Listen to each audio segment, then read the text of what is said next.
Ladies and gentlemen, what's good, y'all? It's the Chillmeister, J. Christian Gary, and you're watching and listening to a very, I wouldn't say special edition of Focus Fight Audio. I mean, if you listen to the audio portion, if you listen to the podcast of this, I basically just had three interviews where it was just, ah, shit. Damn it. You know what? I'm just realizing my I'm sorry folks. I just realized my damn interview, well, actually my damn voice recorder just shat out on me. So we can still hear you, so it's still recording. So oh yeah. Let's get the show going. But I'm basically recording on this voice tracer here. So oh. yeah, it's basically where I put all my podcast stuff on. But still though, point of the matter is, the last time y'all listened to the audio portion, assume that y'all did, I had three interviews on the card, Yeah, give yourself a shout out to those interviews you just did. Mm-hmm. The Katie Perez one and the Ryan Cafaro one. Those were great. Oh, yeah. And still, though, that doesn't mean I haven't basically skipped out on just doing interviews. I want to at least continue to do more of them and put them up on the podcast platform. But still, though, point of the matter is the fact that, I'm at least trying to balance doing these doing these reviews and previews for RIZIN events with doing more and more fighter or combatant interviews and maybe getting my three things out the way. So if you're listening to this on the audio portion, never mind the fuck up. I'm just basically here to tell y'all that I am not going to be, I do want to continue doing interviews as well as doing reviews and previews of RIZIN events. And hopefully you'll see more of me. Hopefully you'll hear more of me doing audio interviews in the very near future. But right now, this is a RIZIN preview. And let's just say RIZIN 53, first off, May 10th, from the G Lion Arena in Kobe, Hyogo, Japan. The event starts at 11 p.m. Eastern with the prelims on the RIZIN Fighting Federation YouTube channel. You can check those out on the RIZIN FF YouTube channel. But the main card, the 11 fight main card that we're going to be talking about, that's taking place at 1 a.m. Eastern, 10 p.m. Pacific. I don't know if the UFC event's going to end at the same time. Tatsuro... It should be done. It should be done. Both the UFC event and the Combate Global event, they both should be done in time for the RIZIN 53. Oh, yeah, of course. It starts at 10 p.m. Pacific, correct? Yeah, 10 p.m. Pacific. Yeah. Midnight. Yeah, the UFC one should be over well before that because it starts at 9 Eastern time. Oh, the prelims start at 9? Okay. No, I'm talking about the main card for the UFC starts at 9. Oh, okay. You mean, that's 6 p.m. Eastern. 6 p.m. Pacific, 9 p.m. Eastern. I got you. Okay. Yes, because they thankfully, with the Paramount deal, they bumped it down. They moved it forward an hour. So thank God on that. And then the Combate Global card starts at 7 p.m. and only goes to like 8:39 p.m. So everything should be done right as RIZIN is starting. RIZIN 53 is starting. Because don't the prelims start at around 9 p.m.? About 11. I think it's 11:30 Eastern time, 8:30 Pacific. Because I think is that like the talking starts and then the fights start at 9 p.m.? 12 a.m. Eastern? No, I think if I remember correctly, it was the doors open at 12 Japan time. And the prelims start at 12:30. I think main card starts at 14. Okay. 100 hours or 2 p.m. JST. Yes. So it starts at 11:30. So I believe the prelims start at 11:30 p.m. Eastern time, 8:30 p.m. Pacific time, if I am correct on that. Yes, that's exactly correct. But then the main card starts at 10 p.m. Pacific, 1 a.m. Eastern. But the actual prelim portion starts, at 11 p.m. Eastern, 8 Pacific. The prelims fights don't start until well after 11:30 p.m. Eastern. Still, though, Ryzen is usually pretty good with that, though, with the timing. They're actually, from what I recall, they're actually quite good with that. In fact. Oh yeah, of course. But still, though, going back to the 11 fight main card that we're going to talk about, and you didn't introduce us yet. You talked about your interviews. Oh, my apologies, Jay Wolf and Mike Soltez. I mean, yo, Mr. Ohio, come on, keep it in character. Come on. Yeah. Okay. I mentioned you by both names. Yeah. Still, though, point of the matter is that, and I don't know if y'all saw Andrew's podcast. I mean, yes, you did. I didn't get the chance to yet. Understood, but even though this fight is going to be hopefully something that people will talk about, aside from, the UFC basically throwing out another clanker without the fact that there's 2 world title fights on their card. I mean, do y'all think that RIZIN 53, at least the 10 main MMA fights on this card, are actually worth talking about?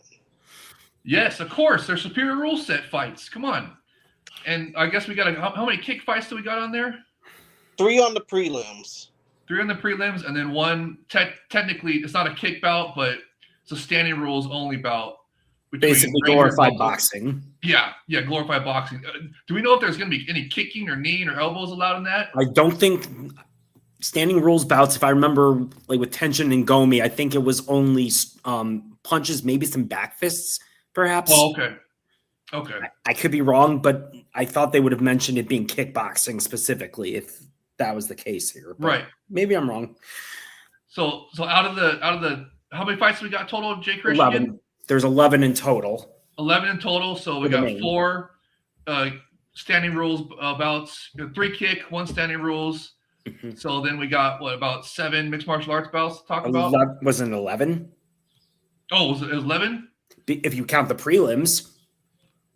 Yeah. Now, counting the main card, should be 10. I believe 10. It's 10 mixed martial arts bouts on the card. 3 cool. 1 on the prelim, so it's 11 in total.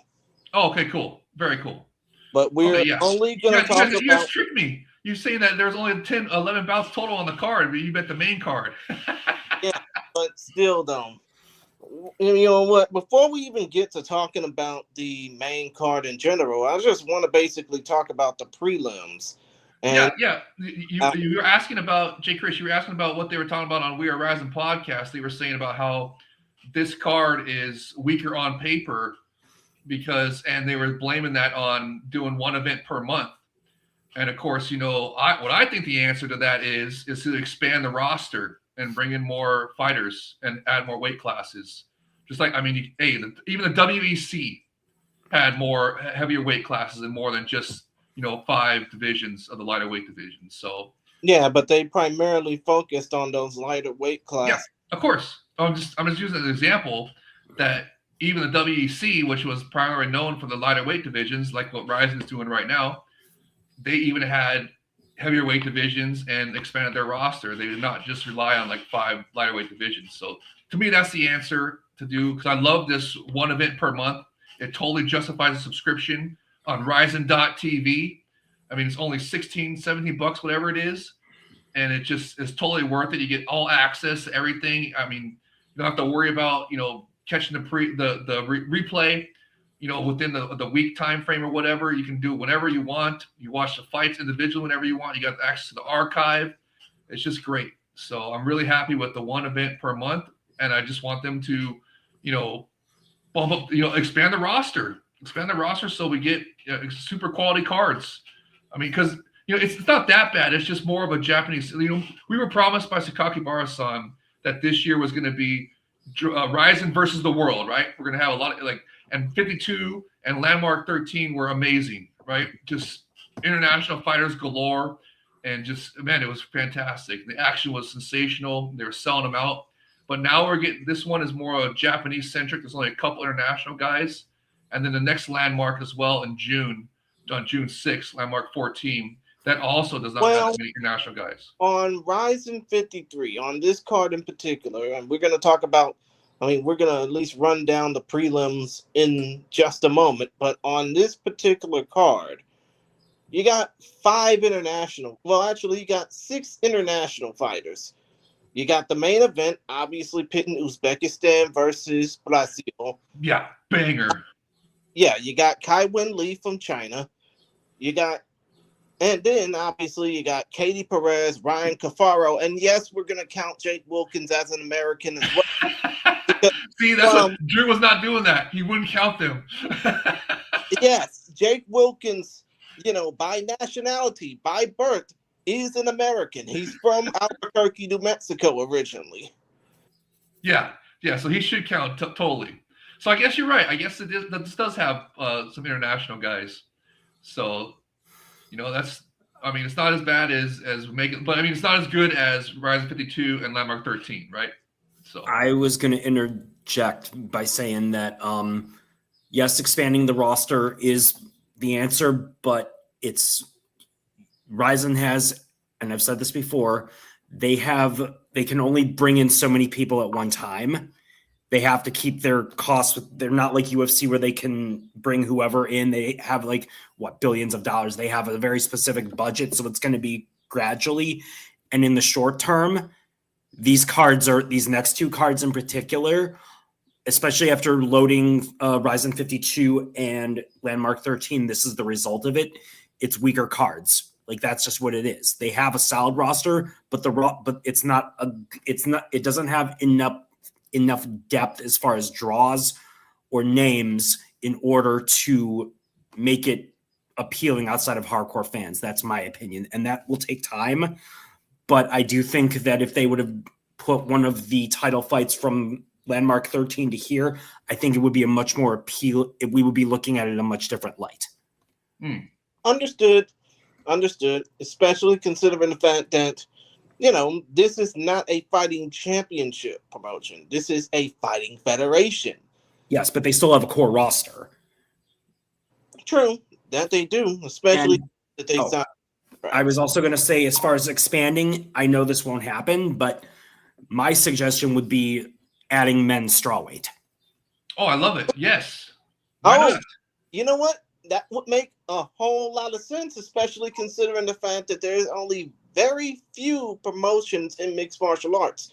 And very few meaning that damned one championship, but still. No, 115, because here's the thing about it. If I recall correct, if I remember reading it right, at the Deep Show, the guy who is, I believe he's 4-0 now, who won the strawweight title, said he wanted to go to RIZIN. He wanted to fight in RIZIN, if I remember.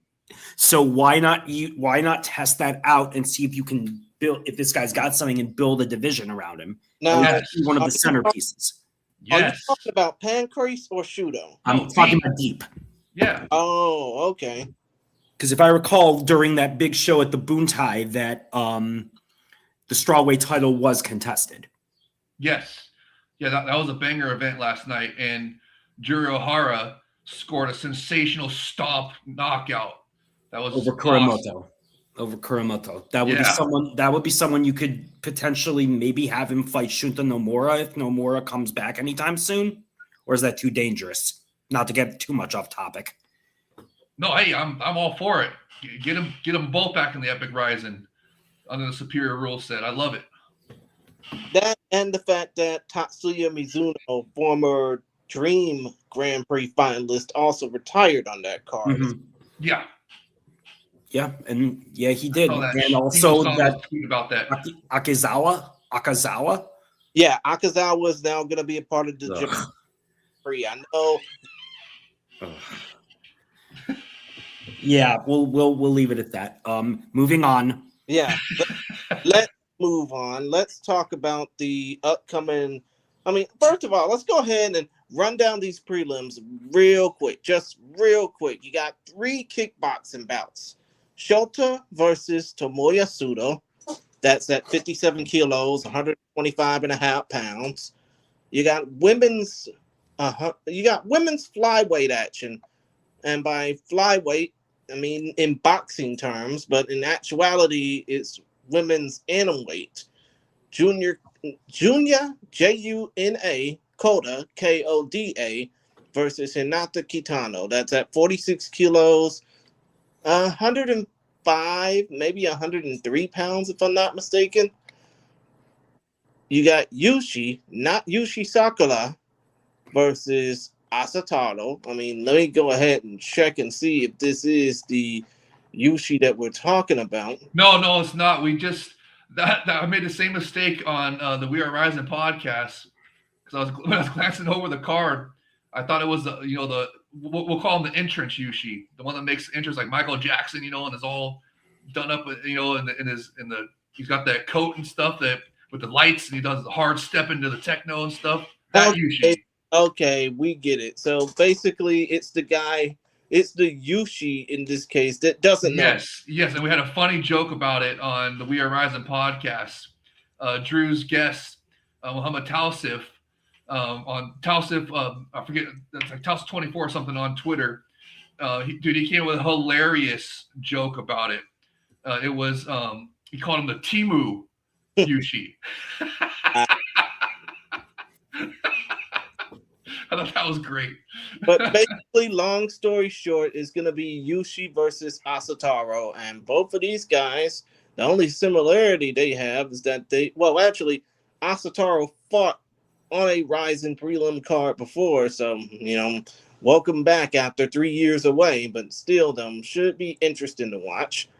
And the lone mixed martial arts bout, Toru Stole Hamaguchi versus Haruto Sanada, special 2 5-minute round bout at 57 kilos, 126 pounds.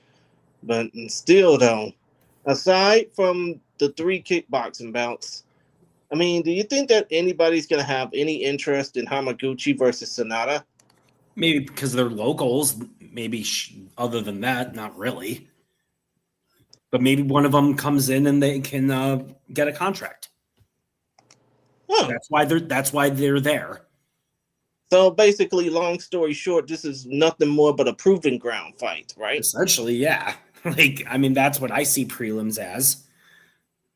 Understood. And to try to sell some tickets, I don't know. Like I said, I don't know how this event's doing. I haven't had the chance to look. So they're still selling tickets. It's not as sold out as Landmark 13 and 52 were, but they're still selling tickets. And T-San, he was saying that, he was pointing out how this is Japan's Golden Week. It's a holiday in Japan, right? It's going to be after that. Golden Week ended yesterday for them, today for us, I believe. Oh, okay.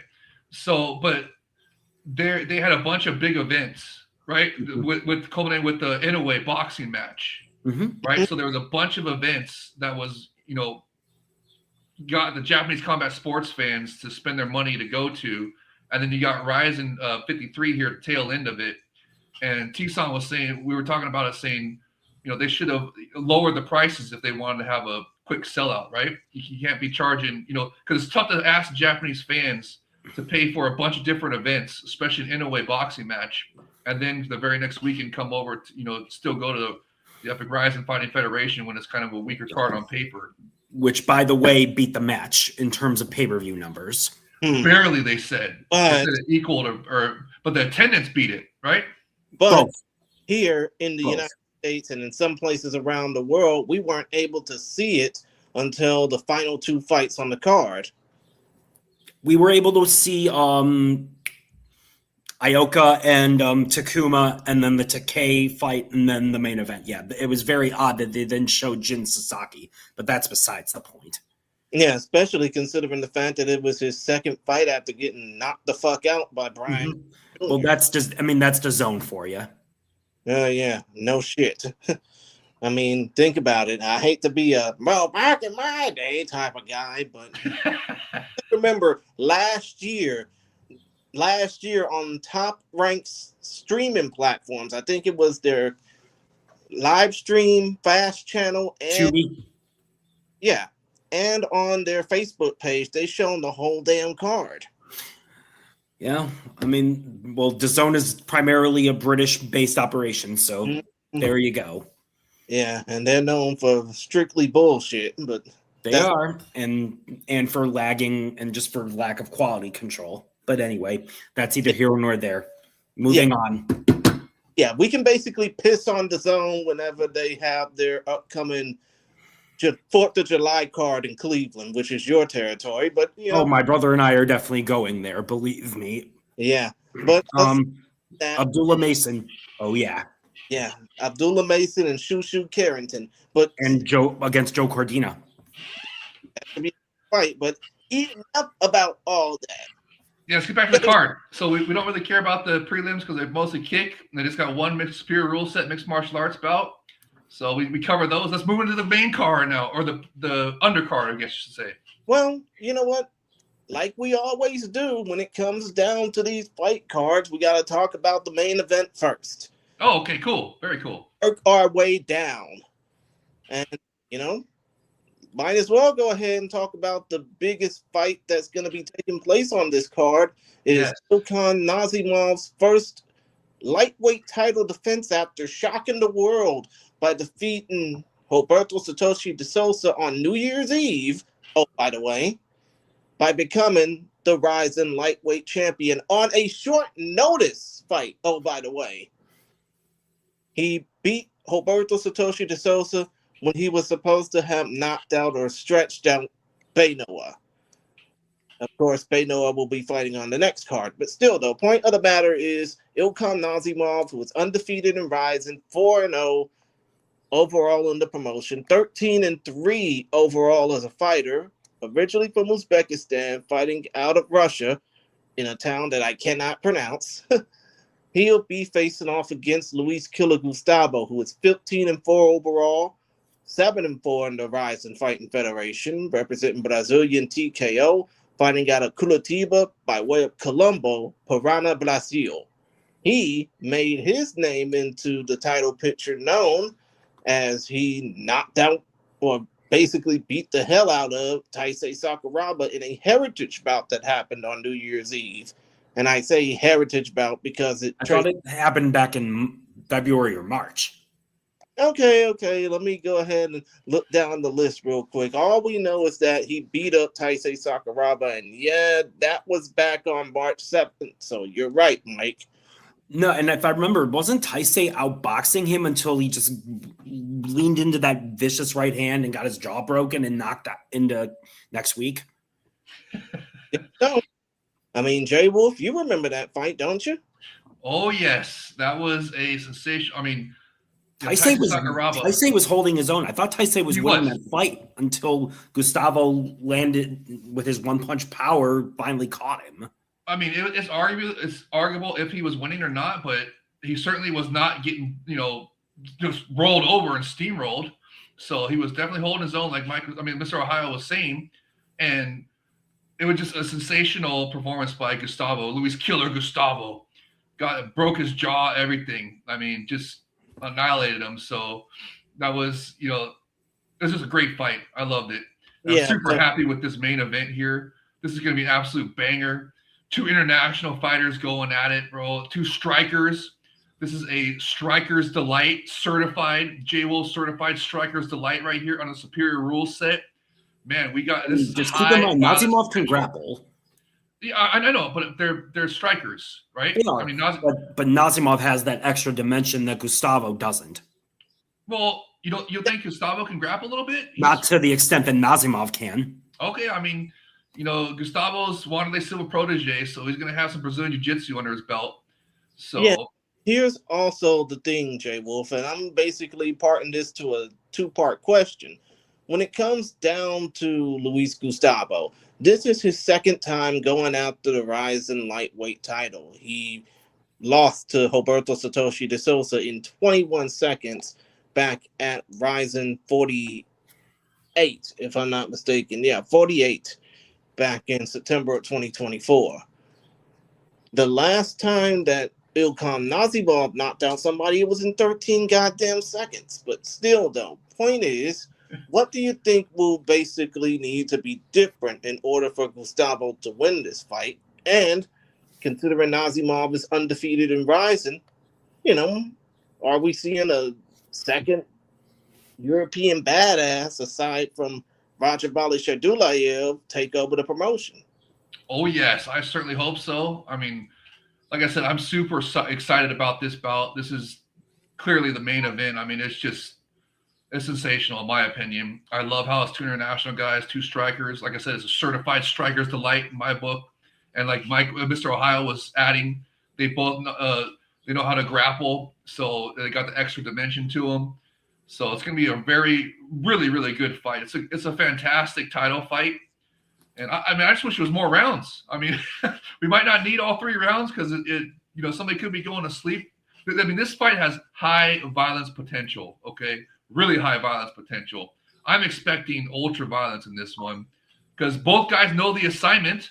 We've seen both guys throw superior rule set before, correct? Mm-hmm. So we should I mean, dude, I have very high expectations for this bout right here, and I hope it delivers. I'm super excited. So, Jay Chris, your question was, what do they? I mean, I want them to stand and bang. I want it to be a absolute bang fest, striker's delight, exactly like we're talking about. But I think, like Mr. Ohio was saying, if Nazimov's grappling is better, then maybe he wants to exploit that. Maybe he wants to test out Gustavo's grappling and see how good he is at Brazilian Jiu-Jitsu, just how much Wanderlei Silva's taught him about Brazilian Jiu-Jitsu. So maybe that's what we'll see happen. Maybe they'll strike for a little bit, and then maybe Nazimov will say, hey, you know what? Let me just see if this kid can grapple, hang with me for a little bit. And if he can, then maybe they'll go back up to the feet and we'll get some more superior rule set action. So we'll see. But to me, that was the answer to the question, Jay Krish. What do you think, Mr. Ohio? I think that Nazimov is the favorite. Here's the thing with him. One, his height and reach is exceptional. And he's very he can either he can fight going forward or he can counter effectively. So you're basically he's very methodical. Oh, not just that. He's exciting, but he's very smart. But he's also very rangy, as I said. And Gustavo is very wild when and he's going to have to come in. I think Nazimov's going to counter him to hell. From those wide punches, I think Nazimov's going to shoot punches straight down the middle, and Gustavo is also vulnerable in that I've noticed from knees up the middle, and that's what Nazimov knocked out Satoshi with. So I think we will see Nazimov try to do some like flying knees or put Gustavo, pepper Gustavo with enough jabs to think that he's fame into a false sense of security, and then come up with like a knee up the middle using that length. And I think that he's going to be able to use Gustavo's aggression against him and knock him out with a knee somewhere in the second round. But I do think that Gustavo's style plays exactly into Nazimov's strengths. So you're picking Nazimov. I am by knockout, nice. and I do think, and like I said, I think Nazimov is UFC caliber. Really? Nice. So you think that? So just to be clear, Mr. Ohio is saying that Nazimov has not only does he have better grappling, he has better striking than Gustavo. He has better striking. His biggest issue, I do notice that he's had a tendency to keep his chin up. If he's sloppy, Gustavo can absolutely knock him out with that right hand. But I do think that Nazimov is too well schooled and will jab, as like I said, he will jab him and box him well enough to have Gustavo come in, make a mistake, and exploit that with his length. Nice. So everybody that's doing betting and picking and stuff, Nazimov is the bet to go, right? So. I think Nazimov has most of the physical advantages, and he also has the technical advantages. The two things that Gustavo has, I think he's probably a little faster in terms of explosiveness, and I think he punches harder. But I think in terms of overall package, I think Nazimov is a better fighter by a pretty decent margin. And he's going to have a significant size advantage, like you were saying, right? I think it's 2 inches in height, I believe, and then a couple in reach. I don't know for sure on the reach, but Nazimov is very tall for this weight class. Yeah, as we saw in the Satoshi fight. And he timed Satoshi perfectly with that. Yeah. So timing is another thing that he's very good at. And that's another thing that I hope Gustavo trained knees. Yeah. Oh, 100%. And not just on the feet, on the ground as well. I mean, if he wants to be known as Wanderlei Silva's protege, We need some superior rule set from him. We need some grounded kicks, soccer kicks, grounded kicks, stomps. I mean, we need superior rule set. That's how you become Wanderlei Silva's protege. Well, he needs to hurt Nazimov. He needs to catch Nazimov first. Right. But you said he's got the power to do so. He does, but remember, he's got to set that up with jabs and with technique, and his technique isn't exactly great. He's very much he's like a bull, and Nazimov is the matador in this case. What if he's able to lure Nazimov into like a wild brawl type of deal? Then he has a very good shot of catching him, and he's got that one punch power to end the fight and win the title. So Nazimov has to be. I'm sure Nazimov, I believe, is a Tiger Muay Thai. Mm-hmm. So they will prepare him. They'll prepare him on the stand-up. And Nazimov comes across to me as someone who has very good fight IQ and knows what he has to do in there. So I wouldn't be too worried. But there is always, when you're in a venue that's as big as that with a crowd rocking, that there's always that chance the adrenaline spikes and you get lured into something. So there is that possibility. Well, yes, I love it. I love it. Talked about this fight longer than the actual fight will probably go. Long. I can just go ahead and say that this fight will not see a second round. Nice. First round finish prediction. I love it. I mean, I hate to basically pull a Charles Barkley and say that I guarantee this will be a first round finish. I'm just saying, considering the fact that Nazimov knocked out Roberto Satoshi de Souza, as a matter of fact, no, he knocked out his last two opponents via first round finish. He knocked out Suguru Ni at RIZIN Landmark 11 back in June of 20. And that had some superior rules in it. Remember, he finished off that combination with a grounded kick. Yeah, and he knocked out Roberto Satoshi de Souza, not Souza, Roberto Satoshi de Souza in 13 seconds back on New Year's Eve. I think that this fight's going to probably, if we're lucky, this fight will probably go the way of those previous two fights and end within the first round, if not within the first 3 minutes. Yeah, I'm hoping you guys are right, and we do not see a decision in this one. I just want an absolute striker's delight banger that ends in a spectacular superior rule set finish. That would be my ideal. So, yeah, I apologize to all the fans who want to see Gustavo win, but I got winning via first round finish. If not, or if that doesn't happen, I think that Gustavo might be the one to pull this thing off. Nice. So you think that if Nazimov doesn't get him out of there early, that Gustavo has a good chance of pulling it off and stealing that victory? That's what I think. Nice. I like it. I love it. Two conflicting. Mr. Ohio is picking Nazimov outright. Jay Krish is picking. You're kind of picking both, right? You're picking Nazimov to end it early, but if you can't end it early, then you're picking Gustavo to win the bout. My primary choice is Nazimov via quick finish. If not, Gustavo via late finish. Nice. I'm just going to pick whoever throws the most superior rule set. That's who I want to win. Of course. But now we go from a big-time world title fight to, let's just hope it's let's just hope it's 9 minutes of entertainment that we want more of. And it's Ren Hiramoto versus Kozi Tanaka. The Kozi in the middle part of his name, which is the primary spelling, is Kouzi.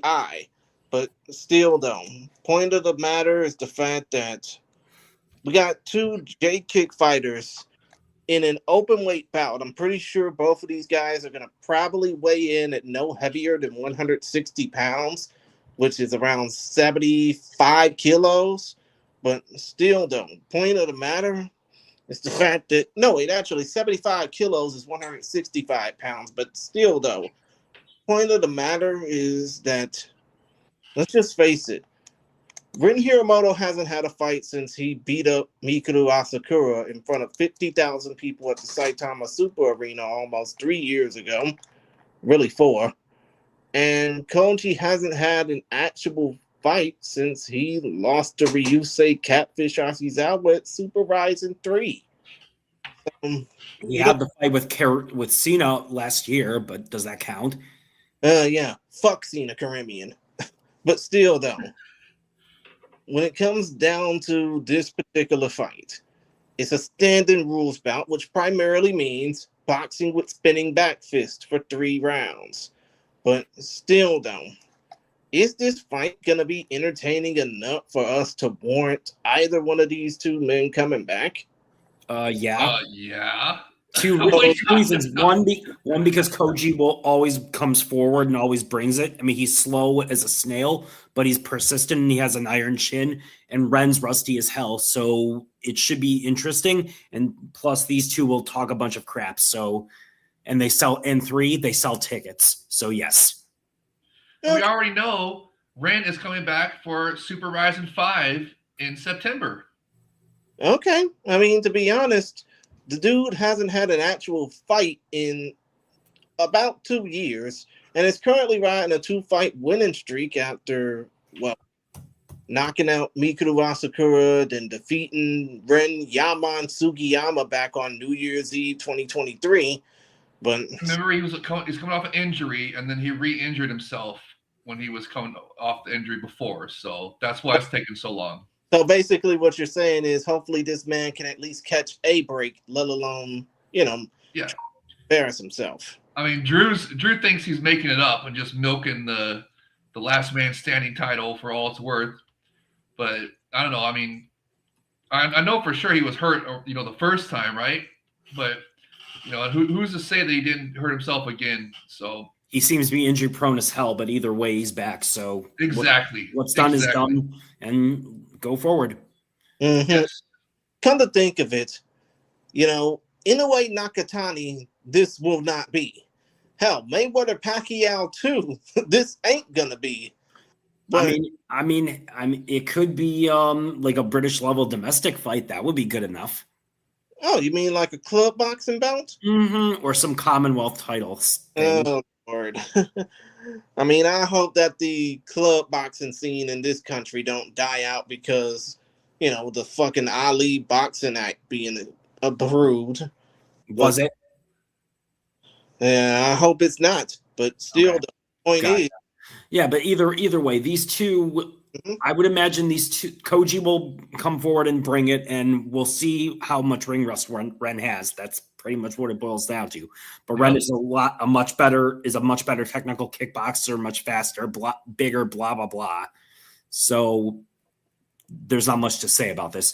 I would go with Ren by decision, although I don't know if that'll be an official record. If it'll be on the official records. So thing, Mike, because it's an exhibition. Okay, is it? It is.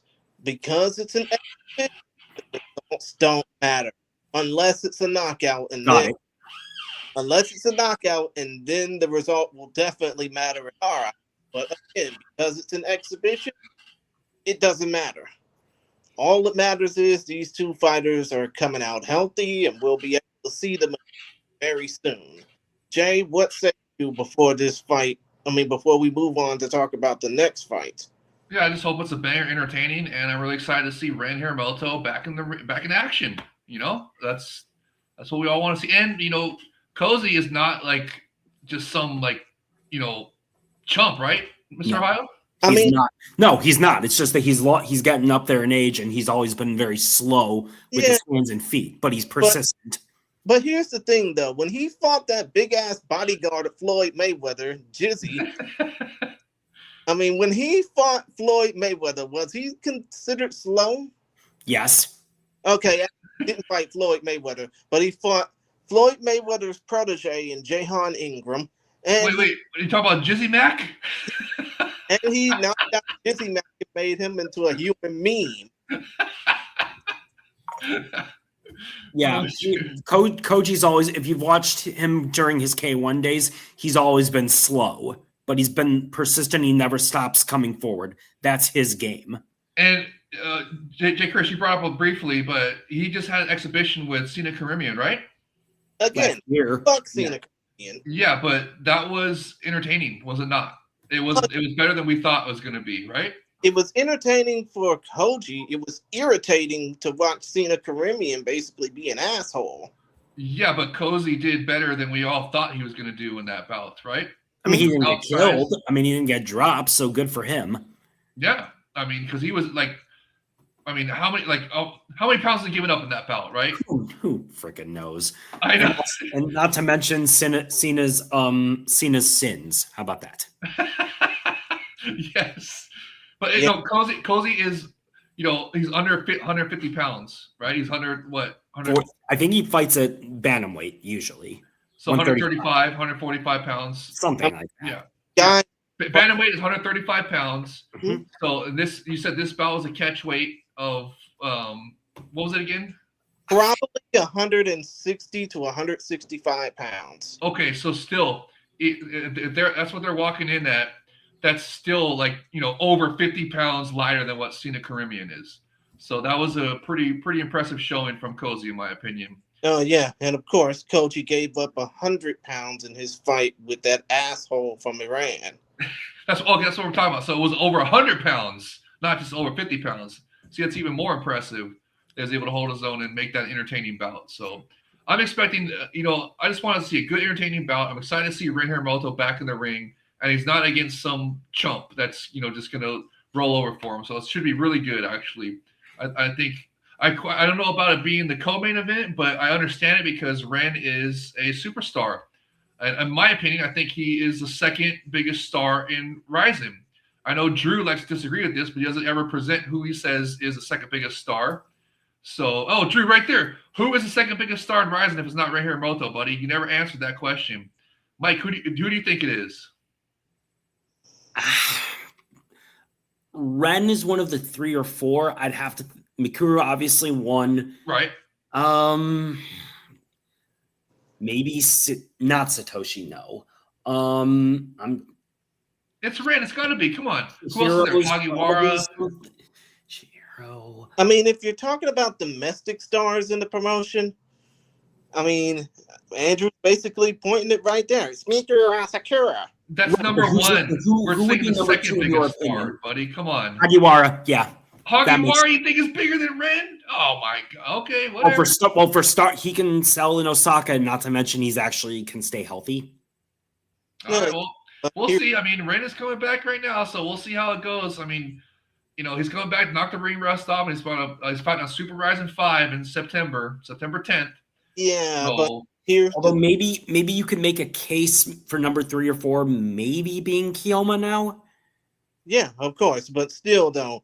And he is correct on that. Basically, all of y'all are basically. Andrew is right on that. Hagiwara was big part of why Fukuoka sold out. That is. Yeah, correct. I mean, hey, you're not going to get any argument from me. Hagiwara, I was wanting to get on Super RIZIN 5. As you know, we were saying if Mikuru can't make it to Super RIZIN 5, then let's put Hagiwara on there because he's also a big star. So, but I just don't think he's number 2.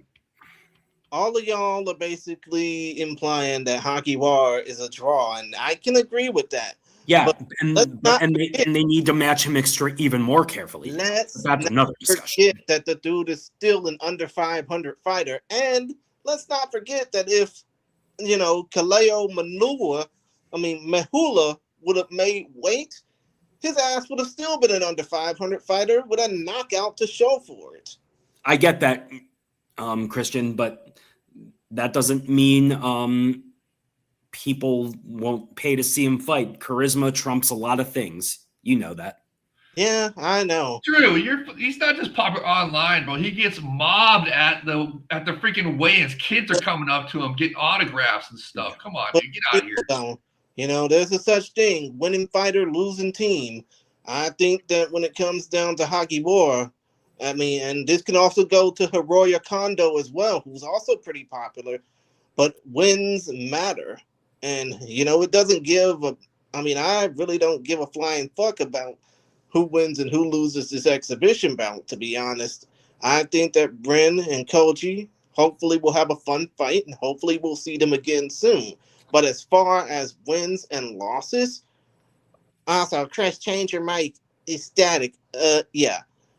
You'll be listening to the podcast portion, Andrew. I just know you will. But still, though, is the fact that, wins matter.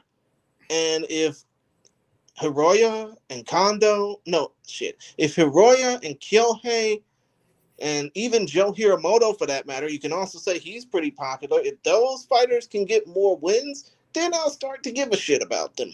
Other than that, I'll just keep seeing them as under 500 fighters with big followings who's known for basically losing. Kind of like what Paige Beckers and Caitlin Clark are to the WNBA, but that's another story for another time. So let's move on. What's the next bout? Let's keep it going. We're gonna beat Drew's. Drew spent 2.5 hours on this show. Well, Drive 23. So let's be under 2 hours. Let's go ahead and continue. We can talk about the actual fights that are taking place from here on out, the ones that actually matter, and that is Ryo Takagi versus Kai-Wen Lee. Ryo Takagi, who is 10-3 overall, 4-2 in RIZIN. He is 26 years old, born September 12, 1999, fighting out of Tokyo by way of Chiba, Japan. His opponent, Kai-Wen Lee, 16-7. They call him the underdog, and he's definitely going to be the underdog in this fight. He fights out of Shanghai, China, by way of Hunan, China. He is 30 years old, born October 16, 1995. Out of his 16-7 MMA record, he has, out of his 16-7 MMA record, he has 10 finishes, 9 knockouts, 1 submission. He's a veteran of that Downs 1 championship, 12 fights in total, but also fought 5 times under the road to UFC format, and most recently won a title in China for a promotion I'm not too familiar with, against a Japanese fighter, no less. So maybe that's why he got the call. But still, though, when it comes down to Ryo Takagi, who is 10-3 overall, I think that this fight might see him as the favorite, despite the worser record between the two. But what do you think Takagi needs to do in order to keep this going? Oh, and by the way, just wanted to mention he's on a 2-fight winning streak, having most recently beaten up Shuya Kimura, made him injure himself back on March 7th. Who do you want to go first, me or Mr. Hyle? I'll go. You go first.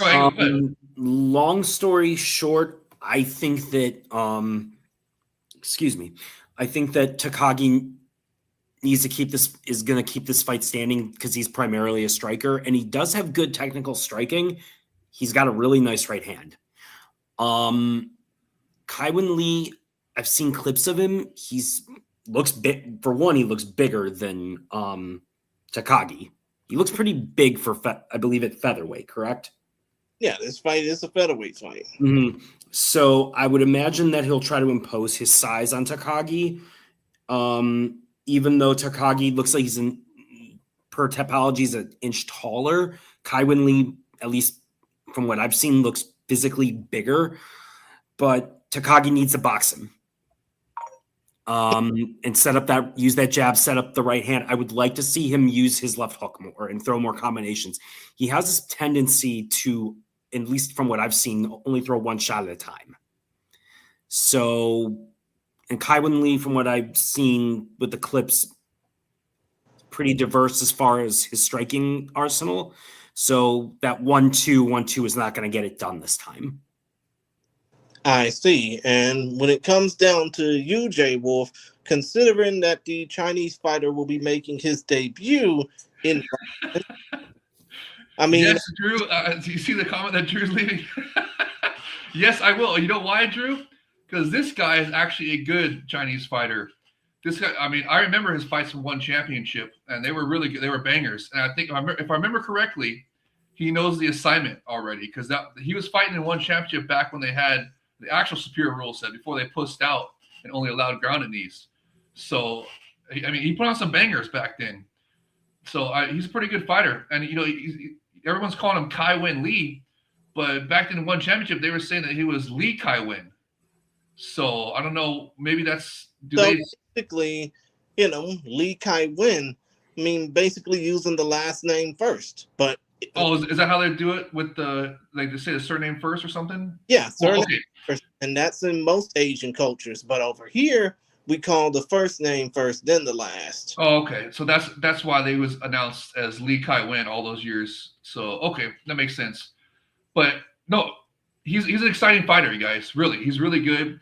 Check out some of his one championship bouts. They were bangers, and I'm really excited to see him debut in RIZIN with get back under the superior rule set.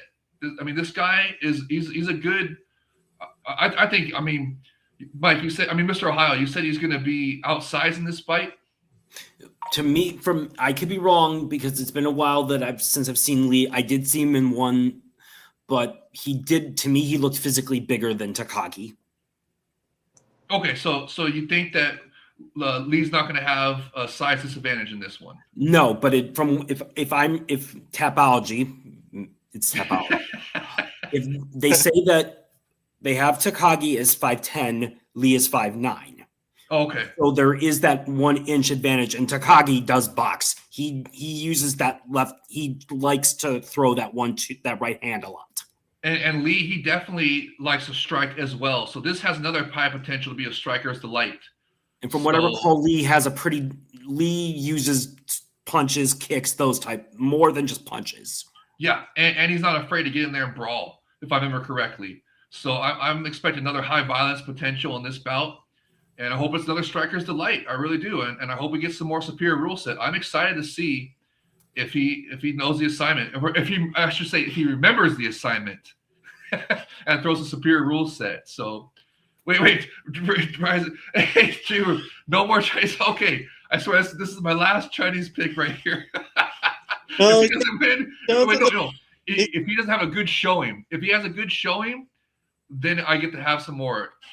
But if he just totally is, just gets run over, then okay, then I'll agree. No more Chinese picks. Well, because of the fact that Chinese fighters in RIZIN have basically underwhelmed since. To say the least.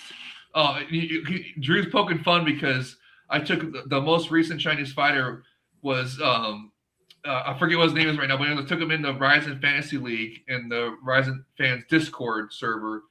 So, which everybody should join. Everybody join the RIZIN FF fans Discord Andrew, server. I agree. Takagi has regressed in RIZIN. He doesn't. He looked good in a couple of the fights I've seen, but his last fight with Kimura, I thought he looked terrible. Well, they're good. Then Lee's got a good chance. Then He does. A good chance. I like it. And he was so tentative against Kisamiake as well. So, yeah, he's got to be more aggressive here. Drew, who was the previous Chinese fighter? Was it Wu? Anyways, he was from the guy that Kintaro beat, I think. Yeah, and like he was from the UFC PI Institute or whatever in China, and he would not check leg kicks. He's supposed to be a striker, but he doesn't know how to check leg kicks. The reference Jay Wolf is Yufeng Li. Okay, yeah. So he just did not check any leg kicks. And it was just, man, I took him in the RIZIN Fantasy League and everything. It just, man, it was so upsetting. But no, this guy, Lee Kai Wen, is different.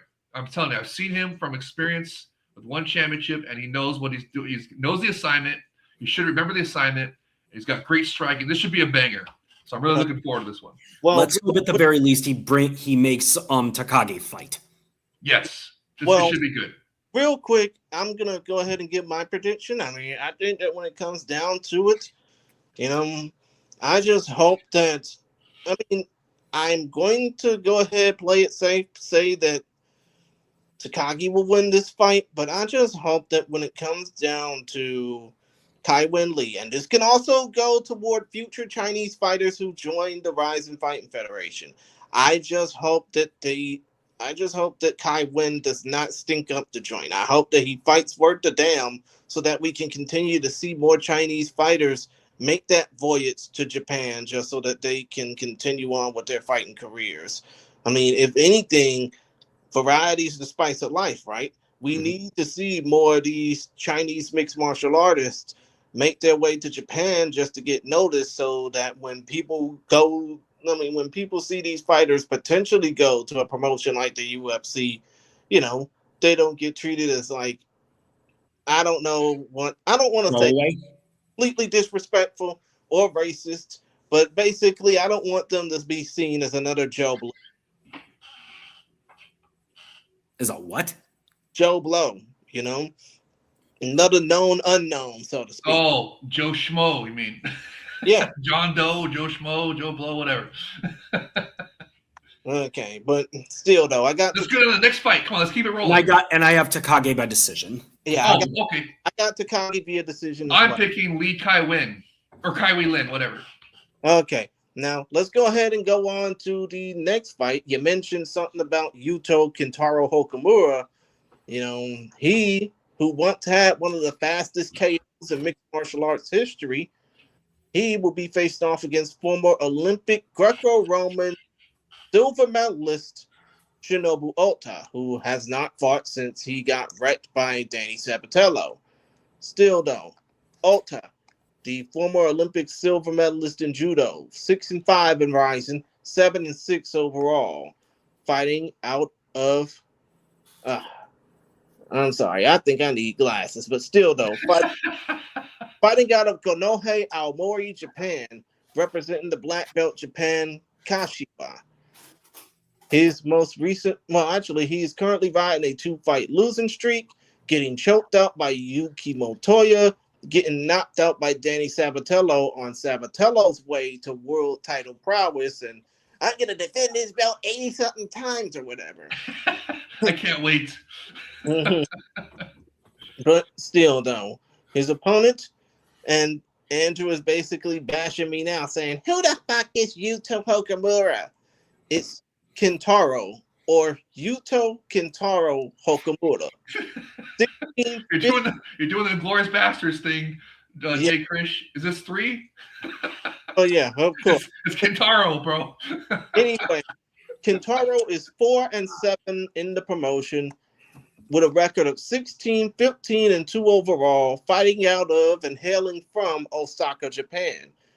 Of course, when it comes down to RIZIN, he's currently on the back of a 2-4 stint in his last 6 fights.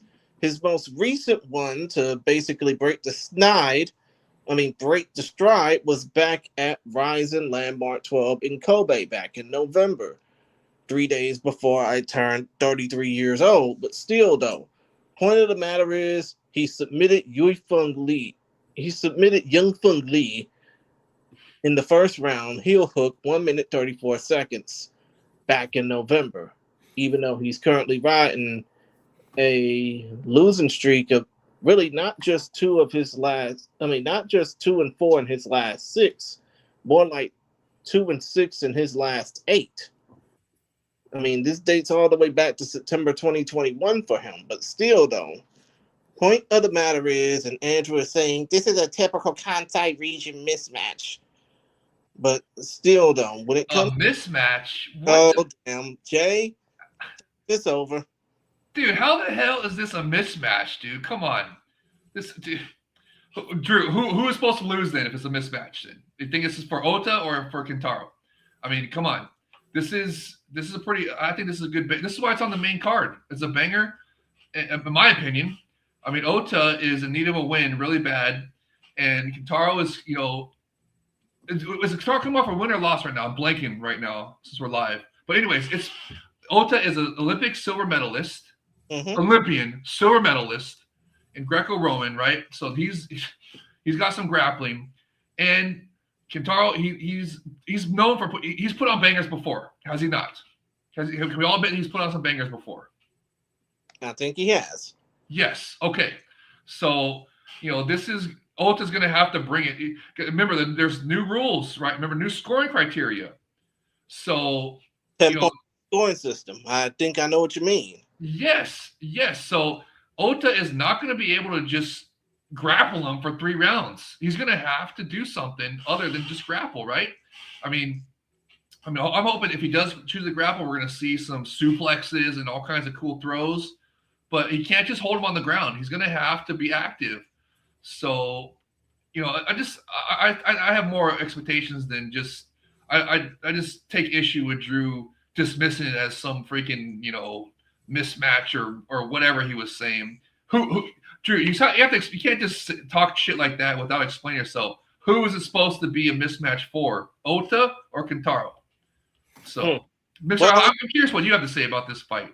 Well, Mike, you can go ahead and answer that. Mr. Ohio. Long story short, I don't give a damn about this fight. Long story short, I think Ota's going to wrestle Bleep him to a decision. You don't think Ota's going to be like with the new scoring criteria? They can't. He can't just hold him 2 damn rounds and he wins. But he's got to throw strikes on the ground. They do not score. Remember, it's the 3 Ds. I get that, but the problem is Kentaro's ground game is nowhere near good enough if he can't do a scramble submission like that leg lock, like the heel hook he got. He's not good enough. He's not a good enough grappler outside of that. Okay, but that only counts for one of the Ds. I get that. Like I said, I get that, but Ota is a very good wrestler, and he'll improve position and strike enough to where he'll negate anything Kentaro does. Okay. Well, that's Andrew's fair. Correct. It does. Ota has got to be. He cannot just hold him on the ground. He's going to have to throw some grounded knees. I want to see some superior rule set. I want to see what I would like to see. Some Kevin the Monster Randleman skyscraper grounded knees. That's what I would like to see. Few athletes can do that. I know. Few athletes can do what Kevin Randleman could do in his prime. But look, Kevin Randleman, he was kind of a grinding wrestler in the UFC. But he comes over to Almighty Pride FC, and he was throwing those skyscraper grounded knees. So that's always been my basis for you take the boring grinding wrestler guy, and then you bring him over, put him on a superior rule set, and that's potential to see what he can do with grounded knees. Sometimes you can, but it's very hard for a leopard to change its spots when they've done it their whole life. Kevin the Monster Randleman did it. So but there were also times in Pride where he was just boring as hell. Yeah, but those skyscraper knees made up for it. I love those. That's one of my favorite highlights of all time. So that's what I want to see out of Ota here. So, but basically the point is just don't, and what? Another thing, the refs cannot. I want quicker calls to action. Yeah, do not let Ota just sit there. That's an issue. Yeah, so quicker calls to action and quicker stand-ups or split breakups or whatever you want to call them, right? Yes, yeah. I agree with you. There were too many times, I believe the last couple of events, where the referee, for some reason, when there was nothing going on, would just let him just lay down on the ground. It was just odd. Yeah. Maybe it was it was a newer referee, right? It wasn't the I'm not sure. But I think it was. I do think that they need to continue pushing the pace. Yeah. I mean, where's Yuji Samato when you need him? Yell, action! And quickly give him the yellow cards. But still, though, point of the matter is, who do y'all see winning this match? Ota by decision. Yeah, I'm in agreement with everybody. Ota by decision. He just got the better grappling, whatever you want to call it. And I feel like he's gonna actually bring. He's gonna understand that the criteria. He's got to throw volume strikes on the ground. They're on top. Okay, well, he's going to do just enough to win the fight because they judge it on damage, but because it's a 3 rounds and it's the 10-point must system, it favors him. He can win 2 rounds and then lose a 10-9 round and still win a fight 29-28. This could really test. Oh, go ahead, Jay Krish. I think Kentaro winning via decision. I think that experience. Really. I think that the experience alone is going to be too much for Ota to handle. Nice. I love it. I hope you're right. But the issue with Kentaro is his takedown defense is just not good. But he was improving, remember? He was, but Ota, for all his faults, is still a damn good wrestler and still a phenomenal athlete. Yeah. Of course he. Now, let's go ahead and talk about a fight that I basically had fun talking to this person with. And I know that you, Jay, you probably listened to my interview with one of these competitors as well, right? Yes. Which one is it, Cafaro or Perez? Well, both of them, but Perez especially for this fight. So we're talking about Katie Perez and Kate Lotus right now? Yeah. Nice. This is the one I've been wanting to talk about. Yes. Kate Lotus Oyama versus La Máquina Asesina, the assassin machine, Katie Perez. Now, as far as Lotus goes, and yes, I know Kate Oyama is her actual name. Kate Lotus is her actual. Well, Kate Lotus You're is her. doing the Inglourious Bastards meme again. It's three. Her name is Kate Lotus. Who gives a fuck, right? Still though, Kate. Drew's gonna let it lay you on that one. Yeah, Kate Lotus, 9-8 overall. 17 fights in total, 2-2 in RIZIN, going back to the summer of 2024. She's currently 1-1 in her most recent stint, most recently losing to Sari Oshima back on March 7th. Fighting. Oh, sorry or sorry? Okay, either or. She's fighting. She is. CJ's gonna get you for that one, bro. Well, she's a hometown fighter fighting out of Kobe, Hyogo, Japan, representing King Jim. She's currently 9-8 overall, even though she has less finishes compared to her opponent. 4 compared to the 7 we're about to talk about when it comes to Katie Perez. But still, though, she does have experience inside the RIZIN ring or cage, having fought 4 times there, 2-2 with, well, actually 2-2 with no finishes, surprisingly. But still, though, point of the matter is it's not going to be anything to just, bash her down. As far as her opponent, La Máquina Asesina, the assassin machine, Katie Perez, 7-10 overall. She will be making her RIZIN debut, fighting out of Miami, Florida, by way of Greensboro, North Carolina, USA. North Carolina. Come on and raise up. That also, and also and I have family who live there, so. I understand, but still, though, she represents Team Phoenix by way also Concanipple, baby. Yeah, of course. Should have won Rookie of the Year. But let's go ahead and continue on.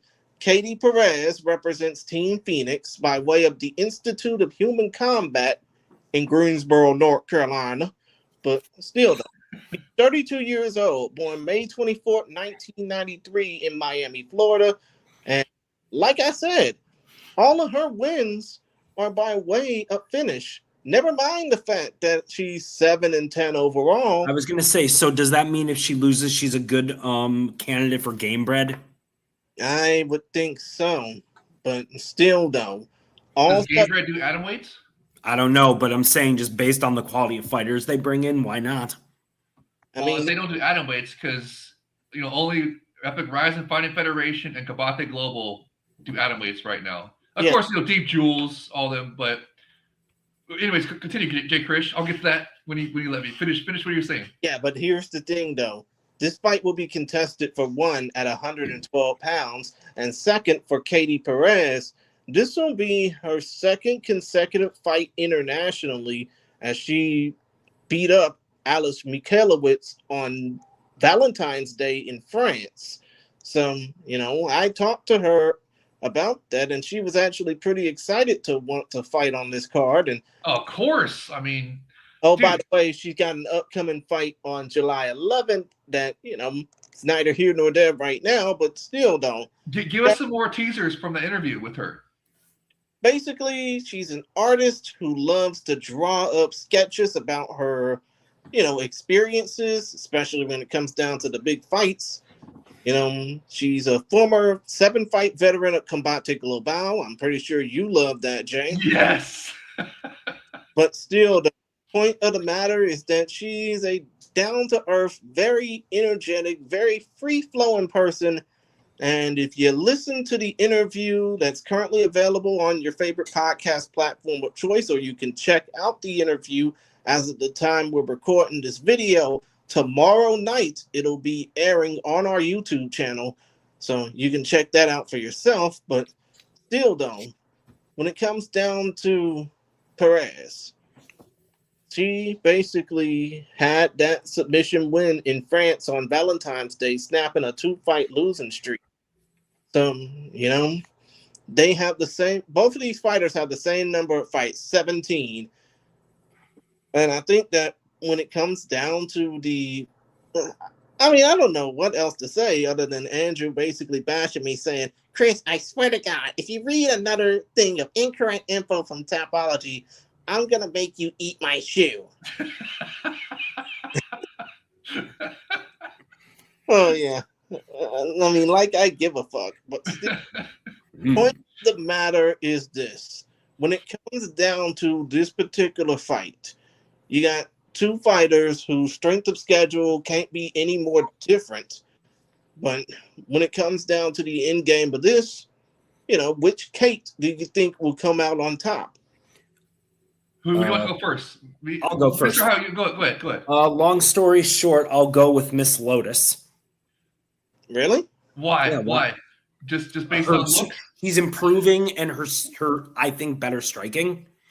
And she's very tall, but also her grappling has improved immensely because Saori Oshima couldn't do anything with her.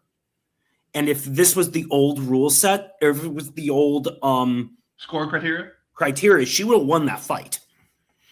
So I think based off that strength and that strength of that performance and her improvement, I'm gonna go with Kate Lotus by decision. Nice. Have you watched any tape on Perez? I saw a little bit of it. Nothing really stood out, to be honest. Okay. Well, I have to disagree because I was, me, Kabate Global alumni. I love Katie Perez. I'm really excited to see her debut in the Epic RIZIN Fighting Federation, see what she can do in the superior rule set. And, Todd Atkins, the show would do the RIZIN Report. We're going to have her on after this fight to get her reaction to fighting in Japan and do an post-fight interview with her. So everybody be on the lookout for that. But this fight I am super excited about because Katie Perez is a Combate Global veteran of a lot of fights, and she has some finishes in Combate Global over some good opponents. And, they were good finishes as well, too. So she's got some skills. This is not a pushover. I know Drew likes to act like she's being brought in for Kate Lotus to win. She is, but we'll see if she can break the script. And I mean, I hate the fact that, people are going to say, oh, she's only bought into job. She has been. But she's not, though. She's a better fighter than that. And Drew, you're freaking embarrassing for not liking. This is atomweight bout, bro. We're the only ones that have RIZIN and Kabate Global. That's the only ones that have atomweights. Okay? I mean, if you want to count Deep Jewels, whatever, that's fine. How about Pancrase? Here's the thing: when it comes, do they have atomweights? Right. I thought they did, or are they not doing women's fights anymore? Or am I thinking wasn't there another count Invicta? Way, who cares? Because Invicta, hasn't had an event in forever, even though they say they're still alive. I agree with Drew. We can't count them until they have another event. So we can't count Invicta. So it's only RIZIN and Kabate Global. Those are the atomweight fighters right now, and they got some good ones. So it's like, I don't know. Oh, Drew's hating on Kate Lotus now too. Oh my god. Grappling is improved, but he is correct. It is her weakness, but it's competent enough to where she can defend. Man. Here's the thing, though, when it comes down to Kate Perez, she can grapple. I mean, yeah, Andrew basically saying, "Oh, she's a regional level grappler, MMA fighter." Yeah, but you don't know shit, dude. Come on, get him off there. Dude, he don't know shit. He makes up shit to try to deflect. He was the one that brought up that Doubtbeck and then we're cousins or brothers or whatever. Yeah, and then I was like, dude, it's like, come on. Is that Kate Perez is a very durable fighter. Yeah. Yes, she is. Yeah, she has 3 knockout losses to her credit, but still, though, point of the matter is the fact that she is durable in her 7 decision losses. That's right, and those are some good competition, including one that's fighting this weekend, Janet Garcia, who is a prime candidate, I think, because the atomweight title is vacant right now in RIZIN, right? Super atomweight, yeah. So we're gonna need people women to come over and fight. I mean, what do you guys think is gonna happen with the atomweight title, Mr. Ohio? I mean, I think that this fight is going to be contested, and I hate to interrupt Mr. Ohio, as Andrew is basically saying, oh, she's a 2-7 fighter. Well, I she's thought she was 7-10. yeah, Yeah. she's 7-10, but really, who gives? You don't know shit, dude. Get him off there. Quit showing him. Come on. He's just hating to hate. Come on. But still, though, point of the matter, as I'm saying this now, this fight's contested at 112 pounds, which would be, right around that mid-range between atomweight and strawweight. But still, though, I think that this particular fight, we could potentially see an opportunity at, either the atomweight title if it's just a straight up one-on-one fight, or I know that you basically are getting your jollies about this. Pun intended, we will be talking about Jolly later on. But you, Jay Wolf, definitely want to see an atomweight Grand Prix. Oh, yes. Thank you so much for bringing that up, brother. That is exactly what I want to see. And I'm trying to get Combate Global and RIZIN to combine for a super just mega Grand Prix to decide the atomweight title. And either RIZIN sends some women over to Combate Global, or Combate Global sends some women over like Janet Garcia. They have worked before. They worked together before, didn't they? Yes, they have. Yes, they have. Remember, it was the girl that fought Reina. I was also going to say, wasn't it Takahiro Ishida as well? I believe so. Yes, and also they worked Chihiro Sawada from One Championship. Okay. Just was also in Combate Global. They for atomweights, man, they are willing to work with other organizations. So it's like, dude, I want it to happen so bad, you guys. It's gonna be so awesome if it does. So, but I do remember that chick with the cheerleader outfit, basically fighting Reina on one of those fight cards. I do remember Alyssa Tiny Tim Garcia competing for RIZIN at one point in time, even though she did fight for Combate Global as well. Yes. And who was the other one that Reina lost to? Unfortunately, I'm blanking on the name right now. Andy Nguyen? No, not Andy Nguyen. That was Miyu Yamamoto.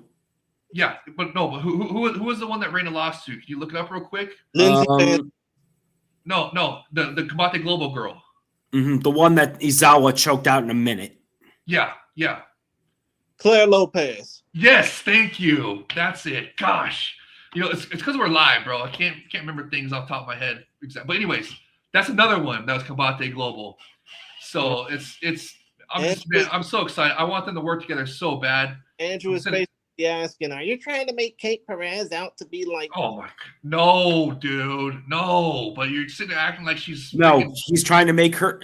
Yeah, she's trying to make her out like she's Svetlana Bondarenko, that big chick from back in the day in Smack Girl.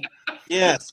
Drew, stop putting Drew's comments. Look, Sawada is in One Championship right now, going to fight for the title next. Drew. Sawada was a former Combate Global fighter on the Mexico versus Japan card they did. Come on, dude. Keep up with the lore.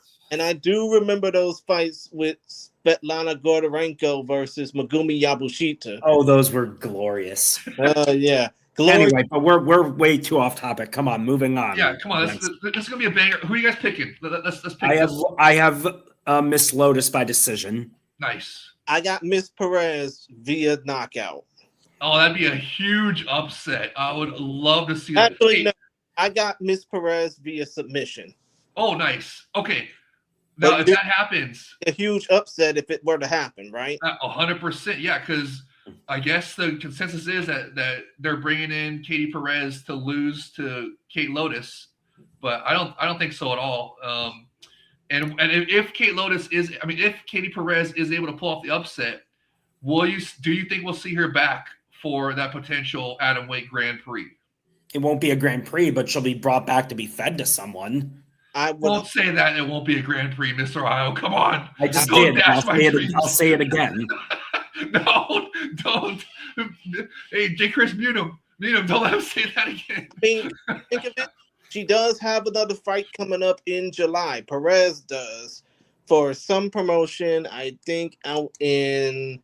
Let me check real quick. Anyway, let's move on to the next one. You're looking it up, man. It's going to be in Oceanside, California. Her next fight will be for something called the International War Games. But still, though, point is, I do think that if Perez wins this So fight, WWE is doing MMA all of a sudden? no, it's not. It's basically promoted by Integrated Sports Media and Entertainment.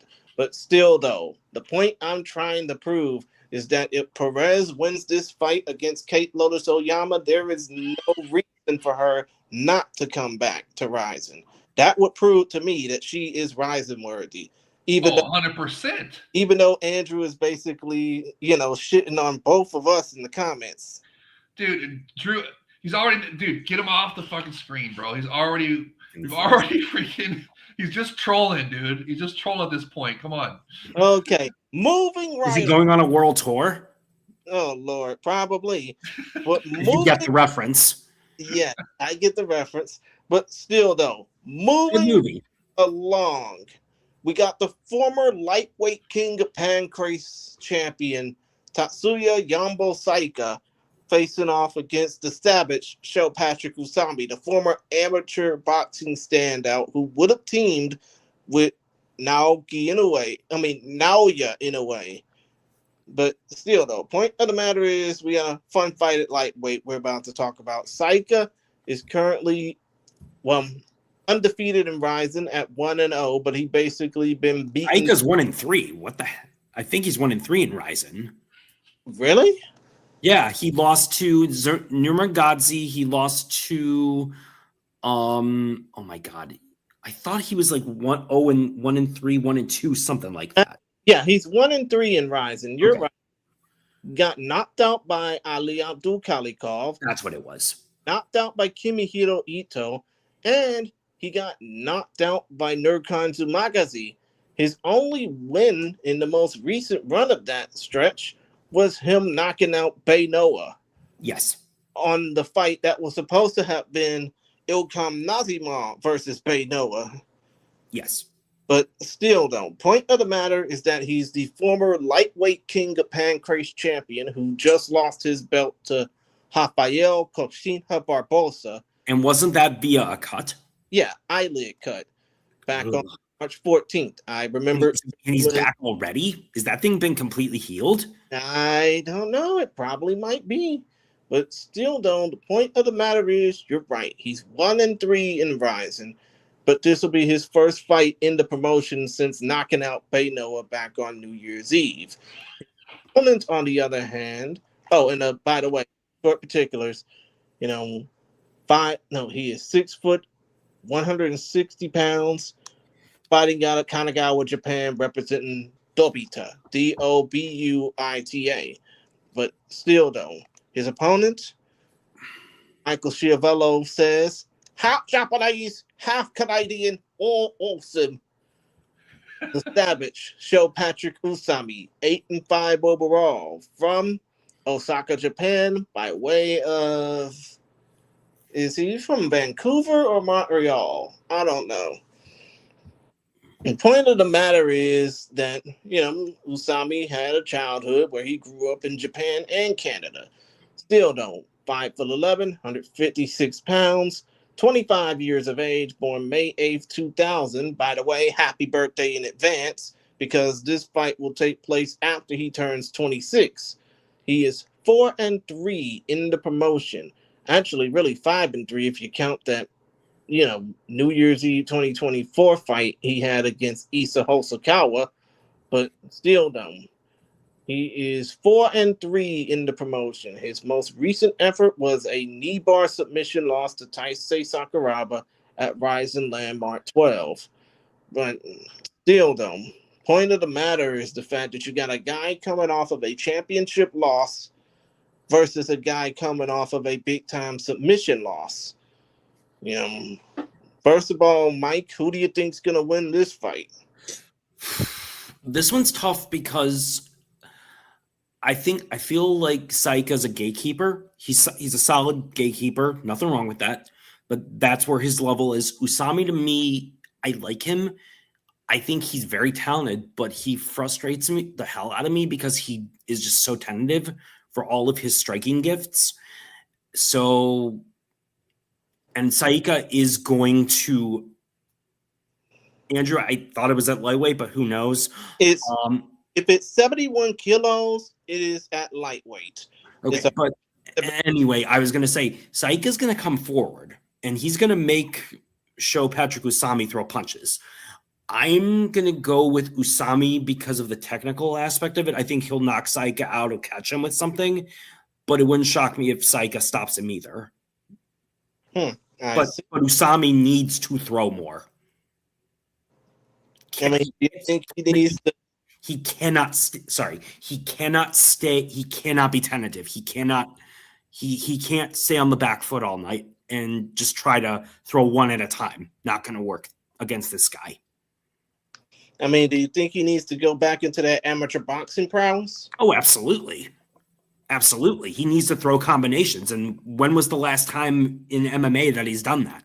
He did in the Hosokawa fight, but that was kickboxing. We didn't have to worry about takedowns. Mm-hmm. Whereas Saika doesn't really grapple from what I've seen in RIZIN so far. But that being said, Usami hasn't given me much confidence lately that he actually will use all of his ability.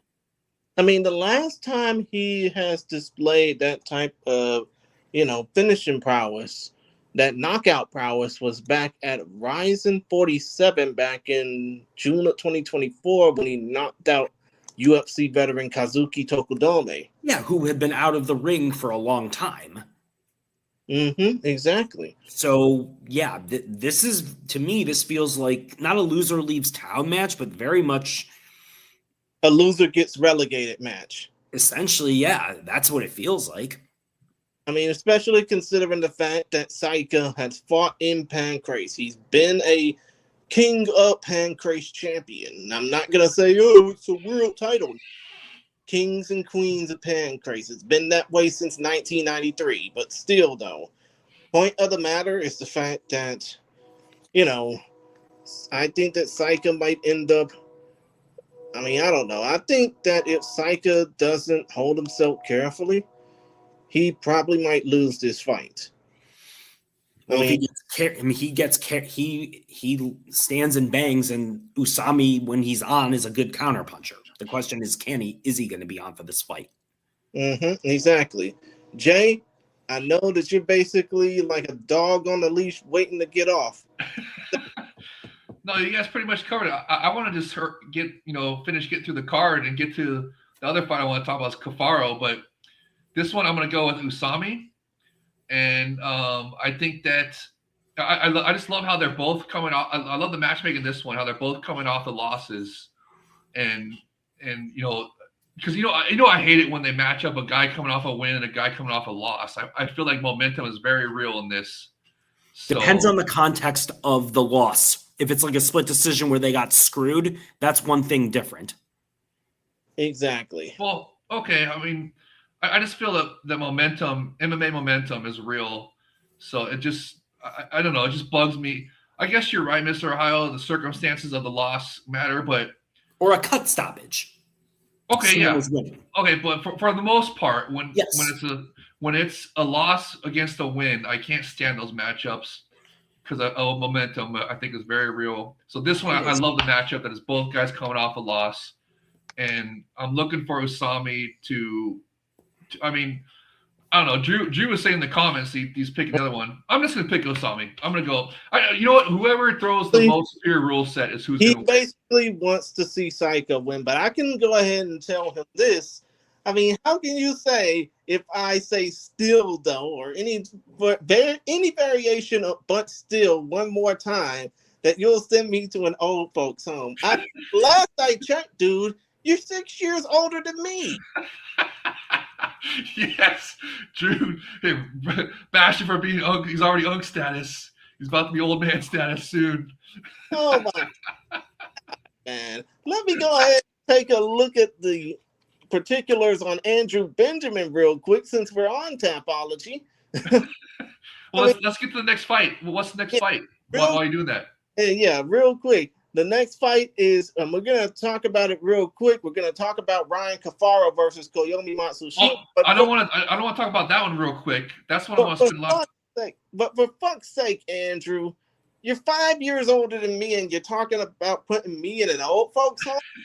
Dude, he's trying to stall to get us to beat his time We're not going to be Drew. We're going to beat your time at 2 hours and a half. Let's keep it exactly, Mr. Ohio. See, come on, let's keep it rolling. Yeah. What is the next bout we're talking about? The next fight that we're talking about is Ryan Cafaro versus Matsushima. This is the one. Of course. And as far as these two fighters, they will both be making their RIZIN debuts. Of course, considering Matsushima, and yeah, Andrew is basically saying this is the people's main event. Yeah, we know, but still, though. Oh yeah, you're getting ahead of us, Drew. We're gonna say that. Point is, this fight could be, as Greg Hamilton. No, the people's main event is Joe Hiromoto. Come on. No, I thought you were gonna say Kate versus Kate. People off, Perez. But it's Greg Hamilton in the PFL says this fight's gonna probably be an absolute banger. But, hey, at least it's not in the smart cage. I'm kidding, Andrew. But still, though, Koyomi Moshingo Matsumoto, 15-7 overall, fighting out of Yokohama, Kanagawa, Japan, representing the illustrious. Same as Naoya Inoue. Mm-hmm.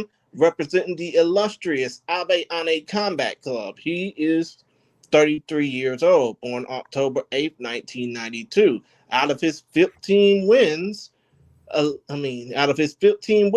of those 15 are by way of finish. 9 knockouts, 1 submission. He surprisingly has 1 disqualification loss on his record, and that was back when he was in Pancrase, throwing an illegal kick to Isao Kobayashi. And I was going to say, it wasn't like Dirty Bob Schreiber eye gouging people back in the day or whatever the hell he did? I think so. But still, though. It was an illegal kick, so he already knows the assignment. But still, though, the point is, this man is a former Shudo Neo-Blood. No, the man is a former Shudo Infinity League tournament winner. And he once fought for a world title in that Downs 1 championship against current free agent Mark the Situation Nguyen. Other than that, he is currently, aside from that one fight he had in Knockout, which was unlimited rules, which was beautiful. And he also fought someone who I think had no grappling experience or very little, as far as I know. Mm-hmm. In a knockout bout? In the Knockout Unlimited one in late December of last year. Yeah. There's no grappling allowed in those unlimited bouts. Yeah, he beat up Ryoki back on December 29th. But other than that, he hasn't had a mixed martial arts bout, since July of 2024 in Gladiator against an opponent who I hope I don't fuck up his name. His opponent is Sod Namdorj Pervebdorj out of Mongolia. But still, though, he hasn't had a fight in mixed martial arts in almost 2 years. Well, the knockout kind of counts. Knockout Unlimited, it's basically it's kickboxing with grounded strikes. Basically, it's just you just can't grapple. Like, you can do a little bit of grappling, but you can't they stand and you have to go down the ground and start striking and put them out, right? Exactly. Oh, and by the way, this is the same guy who got knocked out by Karshiga Doubtbeck in the one and only Top Flights event for Kiyoshi Horiguchi back in January of 2024, if we want to count that as having experience against RIZIN opponents. In the meantime, his opponent, Korean Thunder Ryan Kim Cafaro, out of the Philly side of New Jersey, Cherry Hill Township, New Jersey, to be more specific. He is 35 years old, born October 24th, 1989 in Philadelphia, Pennsylvania. His professional MMA record is 14-6 with 1 no contest, and out of his 14 wins, 11 of them are by way of finish, 4 knockouts, 7 submissions. He has a 1 fight experience in Bellator and is the now former, I guess you can say now former, Cage Fury featherweight champion. And, well, let's just say, in the interview that I had with him... Yes, drop some teasers of that. Yes, he brought up some good points about how fighting in Japan is a way different, more pleasant experience than fighting in the U.S., whereas instead of being called a bum, you would at least get respected. Instead of fighting just for UFC dreams, you're basically fighting to, improve yourself. Instead of just basically wanting to fight just on a bland ass undercard, you're basically fighting on probably one of the biggest platforms in the world in front of, if I'm not mistaken, doesn't G Line Arena hold about 15,000 seats? I think it's 10, but I could be wrong. Okay, either or. Basically, Ryan Cafaro is saying that this fight is a welcome change of pace for him. But still, though, does he dish on the UFC at all? Because I loved one of his interviews where he's talking about how he don't have UFC dreams. He wants to fight in RIZIN. He has Japan dreams. Yeah, he basically told me, why fight in the UFC when they don't appreciate you? Yes. And there's no guarantee you're going to make a bunch more money in the UFC than you would in RIZIN if you make it to the top, right? Mm-hmm. But still, though, come to think of it, this dude has fought 20 times 21 times as opposed to the 22 that Koyomi Matsushima has fought under. Mike, you can answer this first. I mean, considering that both of these guys are making their RIZIN debuts, is it much more important for them to give a good showing rather than just basically, do this? You mean win? Yeah. I think so, especially in Matsushima's case, because of some of the things he said in the past about the promotion, whereas Cafaro is very obviously based on his Twitter activity and interactions with fans and some of the interview that he did with Andrew that I heard, he comes across as very much wanting to be in Japan, which is a nice change of pace. And the fact that he got there early to acclimate and went and did those open workouts, I think speaks to how seriously and how grateful I think he is for the opportunity. And I just feel that Matsushima doesn't really give a damn, bluntly. Was he talking about, didn't he have UFC dreams? Was he talking about wanting to go to UFC? He very does. The thing about Matsushima is why would UFC be interested in him? Well, if he can beat Cafaro in an impressive fashion, he thinks that I would say he'd be more likely to go to, I don't know, to maybe go to One Samurai. Oh Lord, he probably has a better chance of doing that if he, shits the bed in this particular fight. For me, both of them are pretty well rounded. I've seen clips of both. Both of them are good strikers as well. I'm gonna go with Cafaro by knockout. Yes. I think he's a better striker, and I think he wants it more, and I think he'll be more prepared for Matsushima. Whereas Matsushima to me has had one fight in 2 years, and knockout doesn't count. I'm sorry, it doesn't compared to RIZIN. I think Cafaro it seems to be very locked in on this. And he's coming, I think he's lost only once in 5-6 fights. So he's fought pretty decent opposition on the regional circuit. So I do feel like he's more well prepared than Matsushima. And we'll see if I'm right. But I do think that Cafaro is going to win by knockout. Oh, I hope you're right. I seriously hope you're right. Worth keeping in mind, this is Cafaro's first fight outside of the United States. Obviously, he's of Korean American descent, hence the middle name being Kim. But still, though, point of the matter is that when it comes down to this fight, I mean, even if Cafaro loses, this will be pretty big. This will be a pretty big experience for him, I would say. This will give him a lot of opportunity to shine on the international stage, even if it's not in RIZIN. I also think that he's, like I said, he's relishing it, and I don't think in this particular case the lights will be too bright for him. Absolutely not. I 100% agree. And Mike, Mr. Ohio, you brought up a great point about how he got there early well early, like weeks early, and he's going to be acclimated to the Japanese time zone, the climate, everything, right? He's not taking it for. I feel like some of the foreign fighter, like some of the Gaikokujin foreign fighters, don't prep properly in that sense. Yeah, and I feel like they feel like it's a foregone conclusion they'll win. Whereas Cafaro is taking this deadly serious. You can tell by the way he's training, by the way he's interviewed with Andrew. Very much my impression, like I said, was he's honed in and dead serious. What about the interview that he did with me? I mean, did you even post it yet? It's gonna be out tomorrow at around 6 p.m. Eastern. So, well, actually at around 7 p.m. Eastern. So you can definitely check that out. But I'm definitely going to. It's like I hadn't even. But if you want to listen to it after the show, it'll be available on all your favorite podcast platforms. Okay.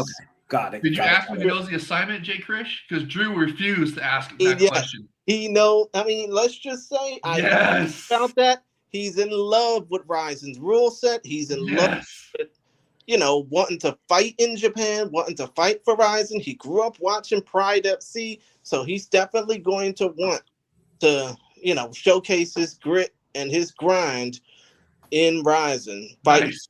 I love it. See, Drew, that's how you do an interview. But still, though, now that I'm basically talking to you, Jay, I mean, what do you do? Oh, I cannot wait for this fight. This is the people's main event, and I just, I love my American fighters, but I am so excited for Ryan Cafaro.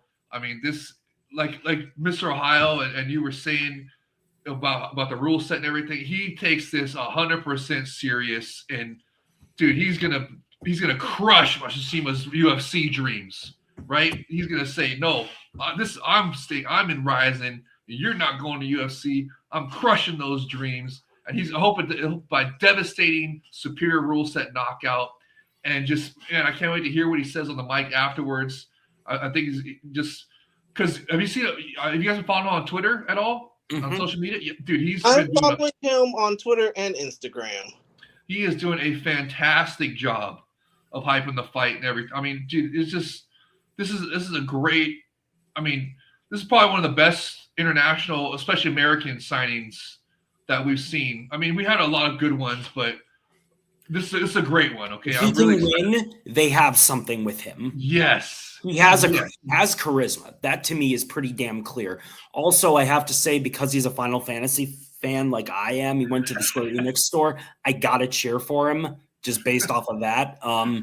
He's posing with a Dragon Quest slime and a chocobo. So, yeah.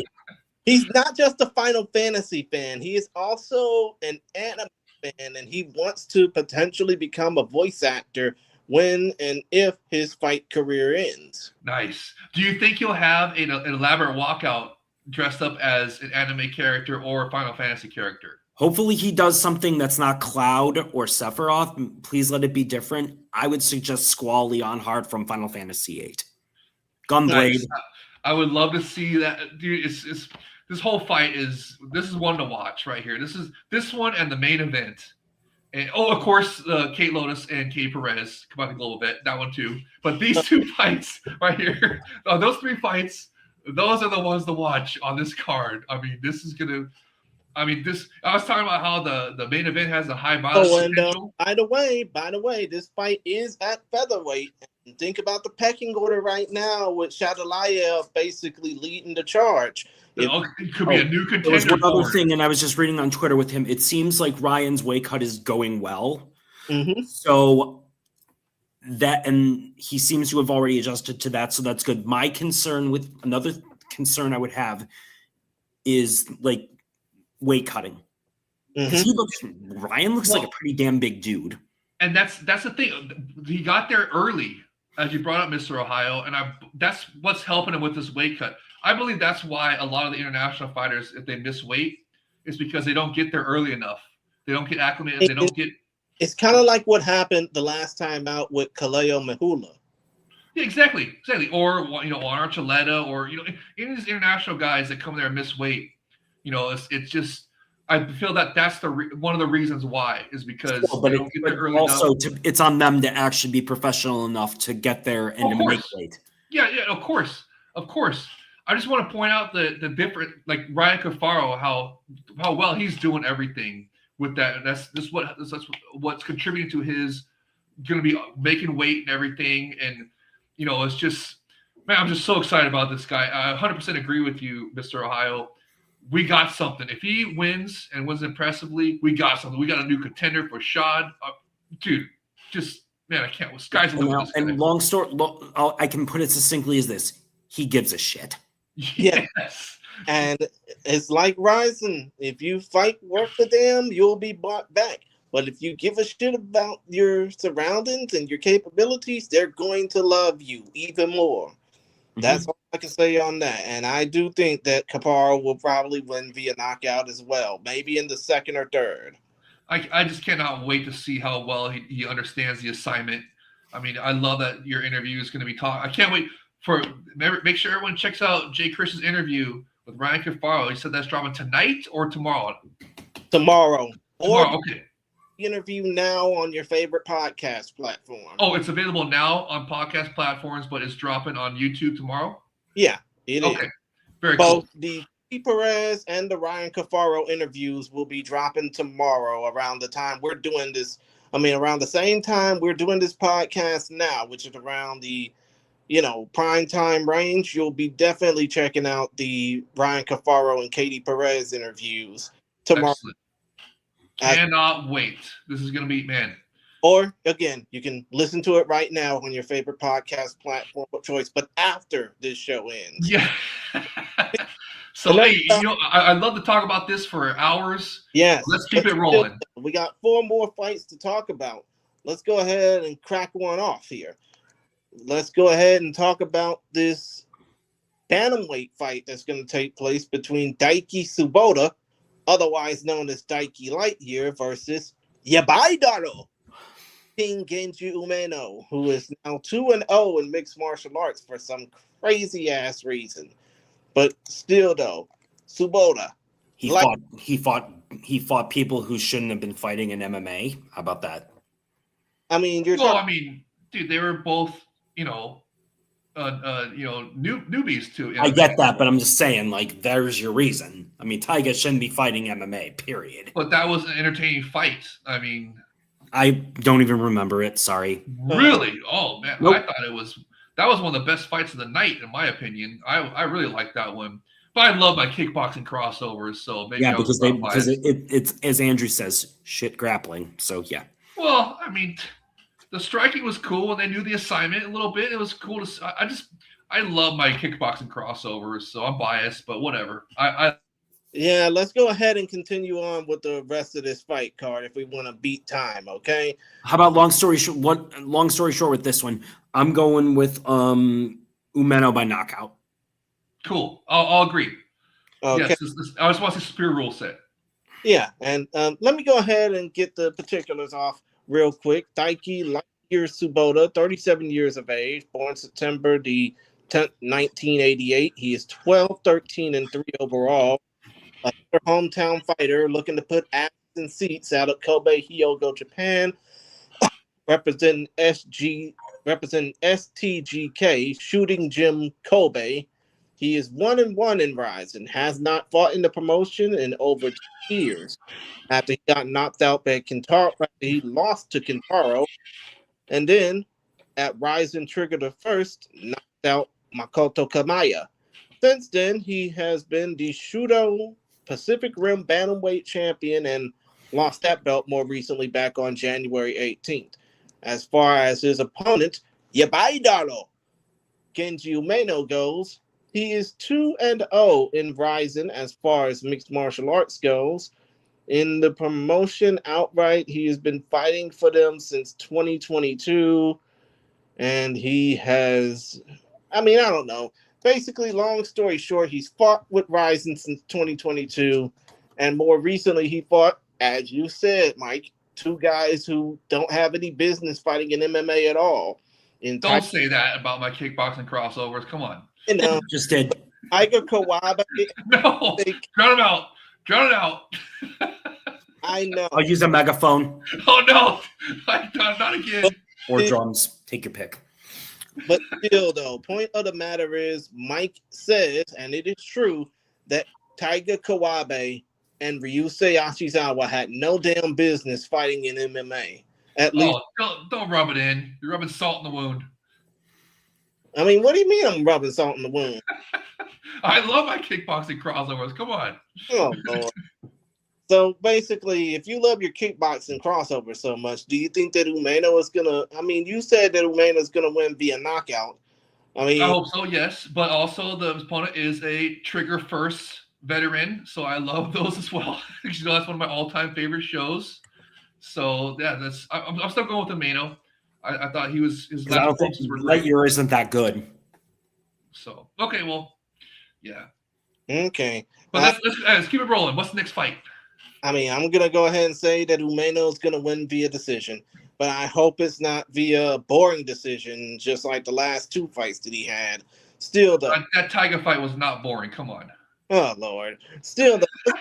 Let's going. We got 3 more fights to talk about. Ryoma Jolly Shishimoto.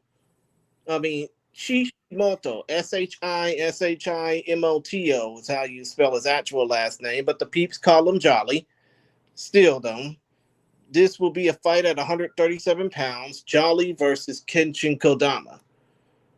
As far as the particulars go, for Jolly, we remember he hadn't had an actual fight in over a decade prior to the last time he competed. And that was he a breaking down guy?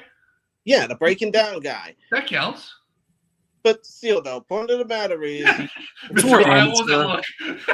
he submitted Ryusei Catfish Ashizawa back on December 30th, submitting him in 25 seconds because Catfish didn't want Lenny Hart shouting him out. So, that was basically like a karmic beatdown, a karmic submission, so to speak. That was worthy of the highlight reel, so to speak. But still, though, Ryoma Shishido... I mean, I'm sorry. I'm basically just holding up time just looking at this. But Ryoma Shishido, 29 years of age, born April 23rd, 1997, fighting out of Wakayama, Japan. He has a record of 3-0 in actual MMA, 2 knockouts and a submission, and he fights out of Fighter's Flow. His opponent in this case, as he is 1-0 in RIZIN, 3-0 in MMA, but his opponent in this case is Kenshin Kodama, fighting out of K1 Gym Sangen Jaya Silver Wolf, as in Masato. But still, though, he fights out of Setagaya, Tokyo, Japan, and he will be making his mixed martial arts debut after fighting a whole host of fights in K1. Nice. But still, though, this man will be making his MMA debut after a good chunk of years in kickboxing. But still, though, when it comes down to this fight, Jolly versus Kodama, I mean, we got a novice versus a guy who's known for breaking down, but not known for actual MMA at a catch weight of 137 pounds. Mike, who do you see winning this fight and why? And then Jay Wolf, you chime in. I'm going to go. Well, I will say this about Kenshin Kodama. I have seen him before. He is a good kickboxer, but obviously MMA being MMA, it's completely different. The striking is different because you have to account for takedowns, etc. I'm going to go with Jolly by submission. I just think that Kodama is out of his depth. Now, if he surprises me, cool. But I just think with these crossovers, we don't know how long Kodama's actually been training in MMA. That would be my main question. If he's done a little bit more than what I'm thinking, which is maybe a couple months tops, maybe he would have a better shot because I don't think Jolly's that good as of now. But like the grappling is enough to get Jolly through this. Well, to be fair, Kodama's last fight was back in September when he defeated Shoji Otani. You know. So my question becomes how long has he been training in this? probably for most of the year. Probably after that fight, he's probably like, okay, I'm gonna make a transition to MMA. Probably start training then. So I'm actually looking forward to this. Is that enough guys. time? Well, I mean, Jolly is not some like he's not a world beater. They're both exciting fighters, though. I mean, you're right. Kodama's obviously got a big stand-up advantage, but he's got a fight stand. And he put on some bangers in kickboxing, as you were saying. He's a good kickboxer. So I'm really excited. I'm actually pretty excited for this bout. I'm not going to lie to you, and because Jolly, he's actually a pretty popular guy, if you noticed.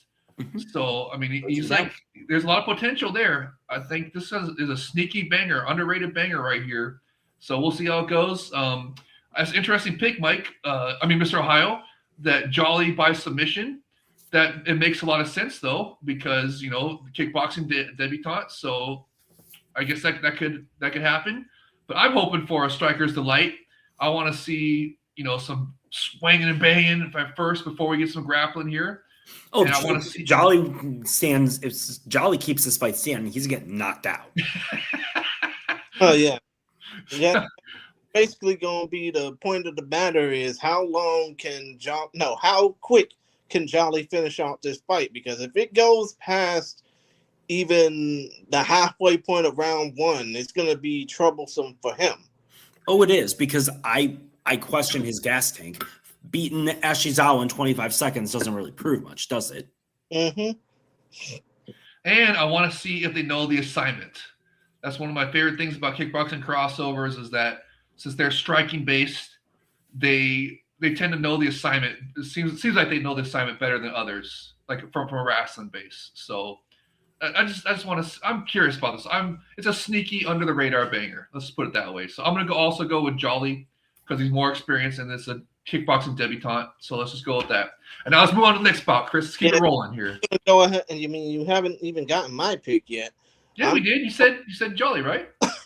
No, I didn't. But I'm gonna go ahead and say it now. I'm gonna say that Jolly wins this fight via first round finish. But he's going to have to basically make sure it's a quick first round finish. Otherwise, it's like y'all said, y'all questioning his gas tank. If he continues on past the first round, he's not going to see. I mean, he will be the main one not seeing the bell because he will get knocked the fuck out. And I will say this, breaking down's rounds are what? I think it's 3 1 minute rounds, something like that. So we'll see. I would question his gas tank too now that I'm thinking about it a little bit more. Mm-hmm. Exactly. Now let's go ahead and talk about the second to last fight on our docket. That would be Seiya Amayama versus, of course, Ren's little brother, Joe Hiromoto. Now, the particulars on Seiya Amayama. He is 6-3 overall. As far as RIZIN goes, he is 0-1 in the promotion, fighting out of Sakai, Osaka, Japan. He is 23 years old, a young 23 at that, born October the 23rd, 2002.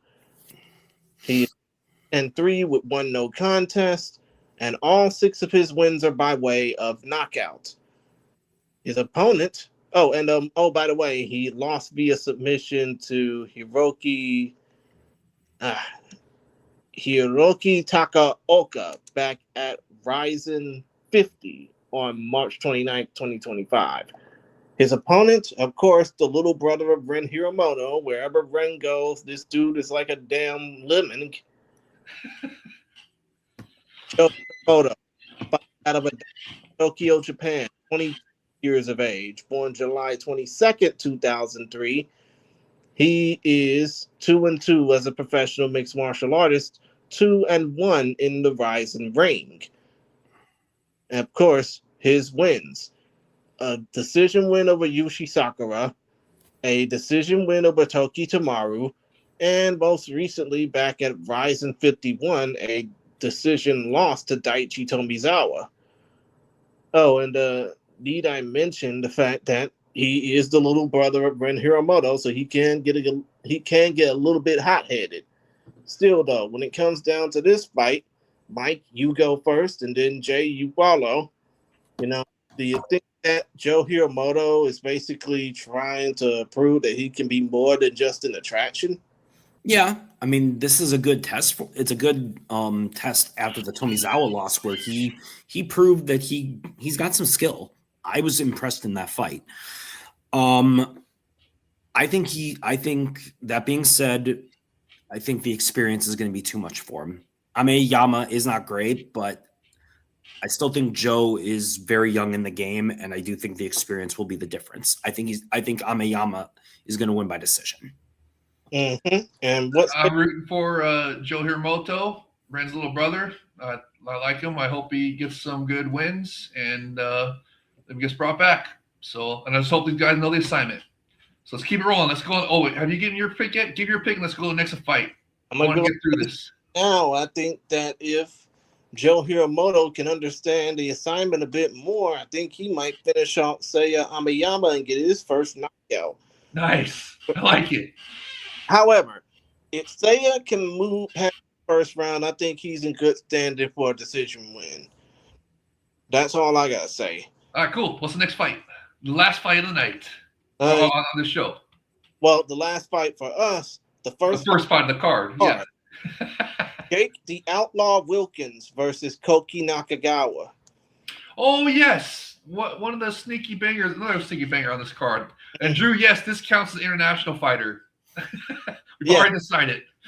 Because Jake Wilkins is from Japan. Well, he resides in Japan, but and he's a champion versus champion with Gladiator versus Fighting Nexus. Yeah, exactly. But still, though, let's talk about the Gladiator champion first, Nakagawa, 12-6 overall, fighting out of course, Hyogo, Japan. So he's a hometown fighter, filling seats. 12-6 overall, but won no contest. 29 years of age, born October 10th, 1996.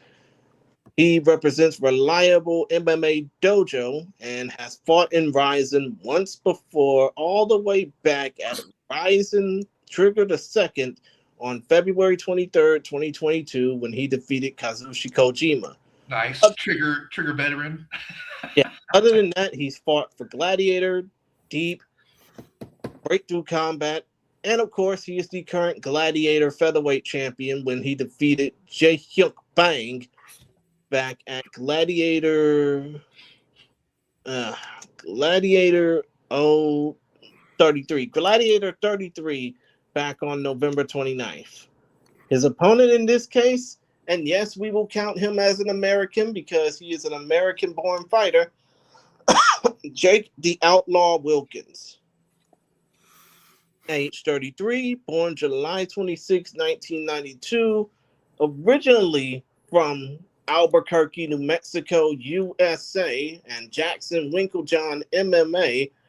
This dude, who also goes by the name Ryusuke Tanaka, fights out of Tokyo. He is a veteran of Fighting Nexus. I think this will be the first fight he's had outside of Fighting Nexus since his amateur days ended back in 2017 when he fought for Rough Nation MMA. But still, though, point of the matter is the fact that he has been fighting in Japan for 4 years as a former United States military member, I think.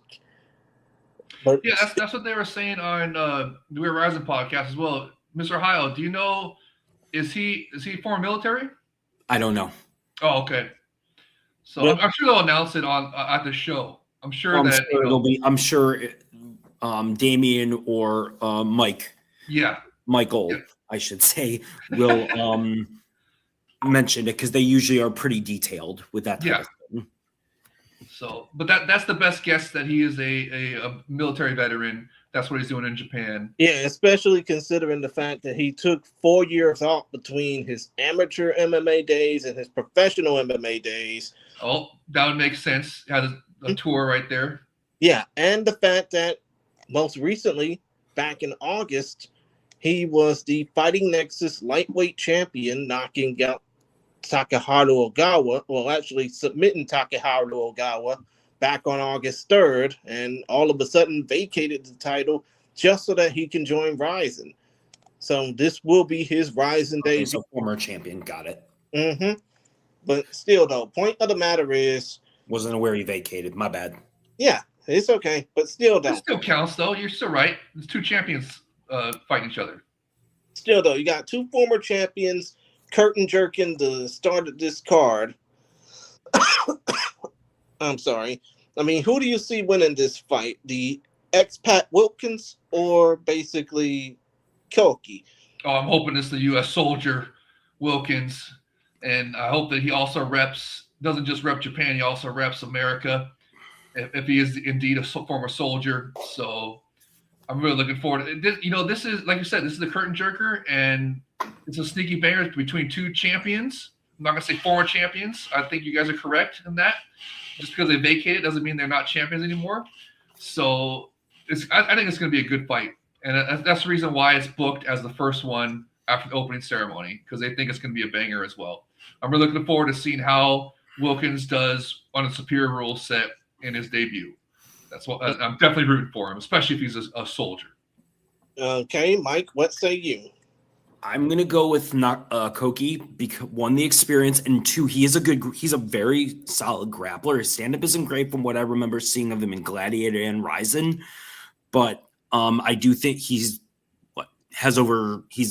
will be his 19th, 20th fight, something like that. Whereas Wilkins, I think, is eighth or ninth pro fight. 8. Okay, and the quality of opposition, with all due respect, in fighting Nexus has not been great. That's something I would question very much so. So I'm going to go with Nakagawa by submission. But I do think they put this on the as the opening fight to get the crowd to start the event on a good note, and I do think these two will deliver. I just think Nakagawa's experience and I think superior grappling will carry it at the end of the day. And this is Playboy Okada, right? No, Koki Nakagawa. Koki Nakagawa. Okay. Playboy Okada is fighting next month against whatever.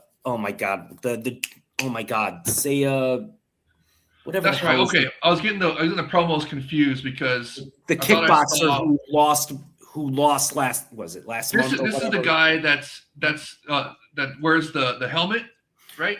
No, Playboy Okada is the one who's fighting next month.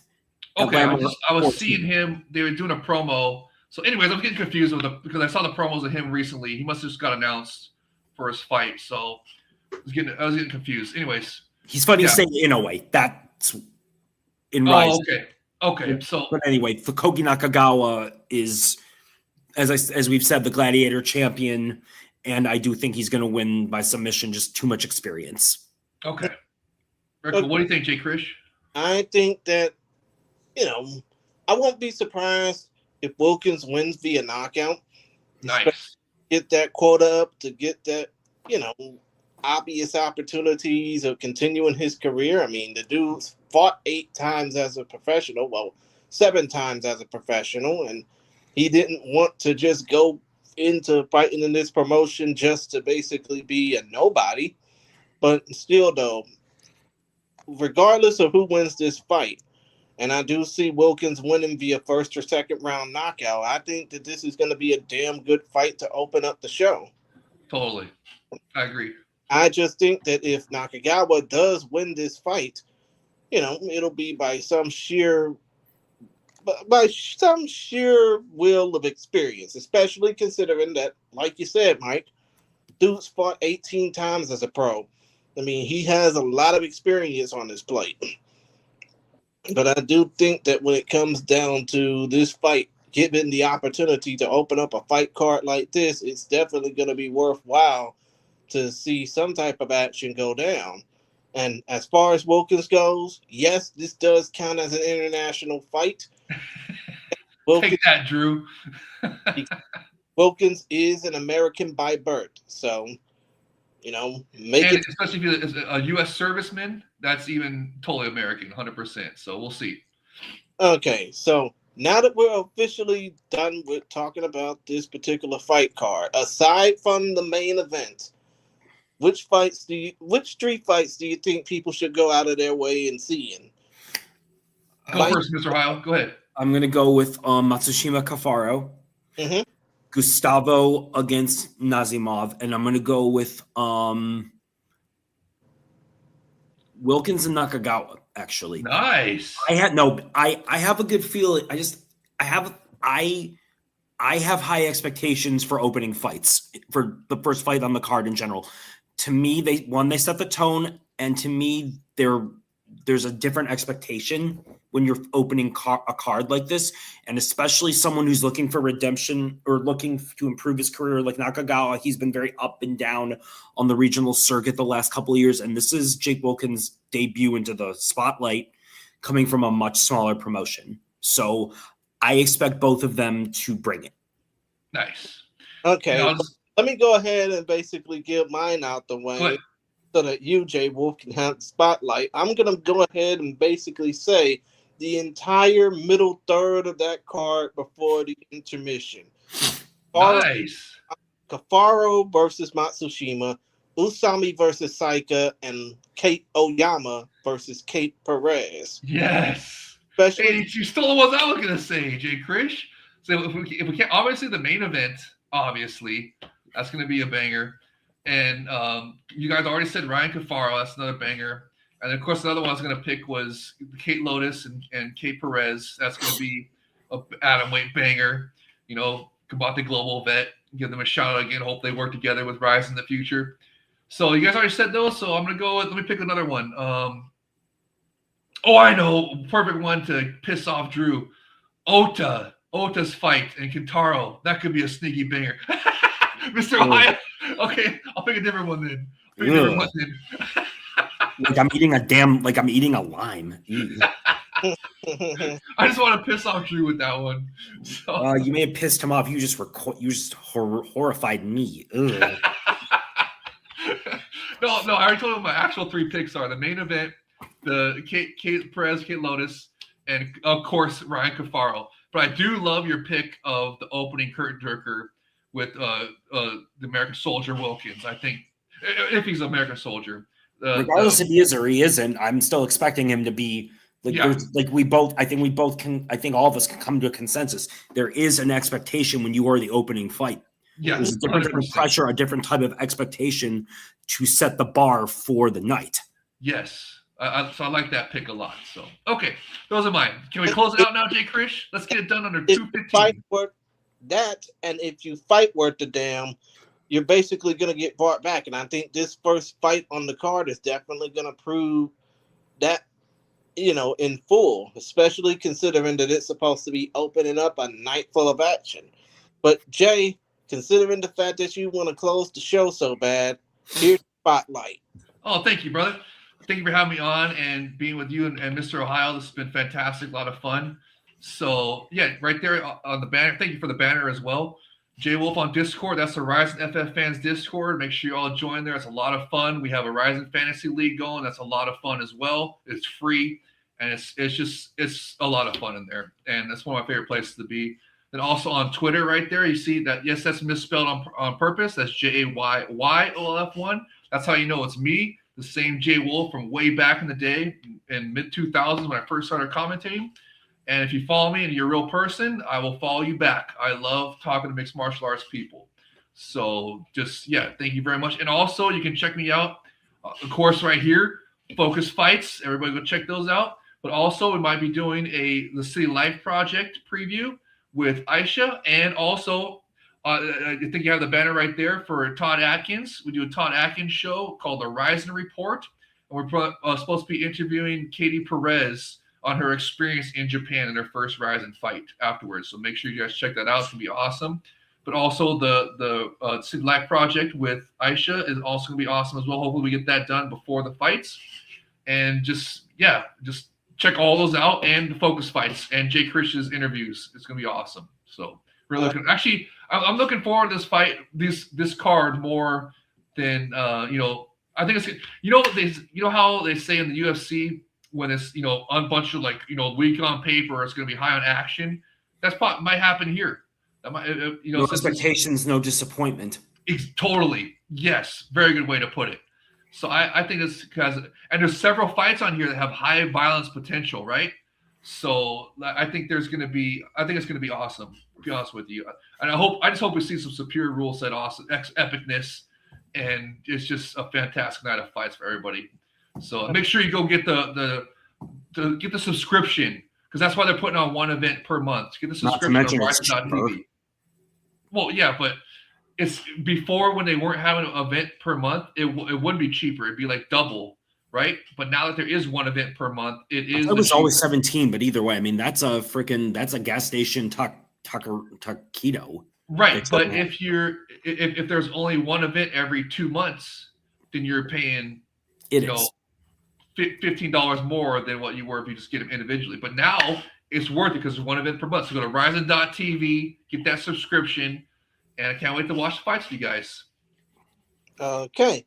And Mike, I know you don't do social media. Nope. For reasons, but you are on the RIZIN FF Fans Discord. Why don't you tell the people about that? You can reach me at Mr. Ohio. If you want to talk, I'm always open to that and like meeting new people and debating stuff. Also including boxing, since I seem to be one of the only boxing fans on the Discord. So you happen to always talk about boxing. Oh, I know, but I'm just saying we're two of a dying breed, I guess. And everybody was all into the Inoue fight too. I mean, okay, I wasn't on. I didn't get the chance to go on. Oh, yeah, so. there was a bunch of people on there. Dude, when he put Drew's information up there, Jay Krish, come on, he was trolling the whole time. Yes, I know. Still, though, I just want people to basically check him out over on the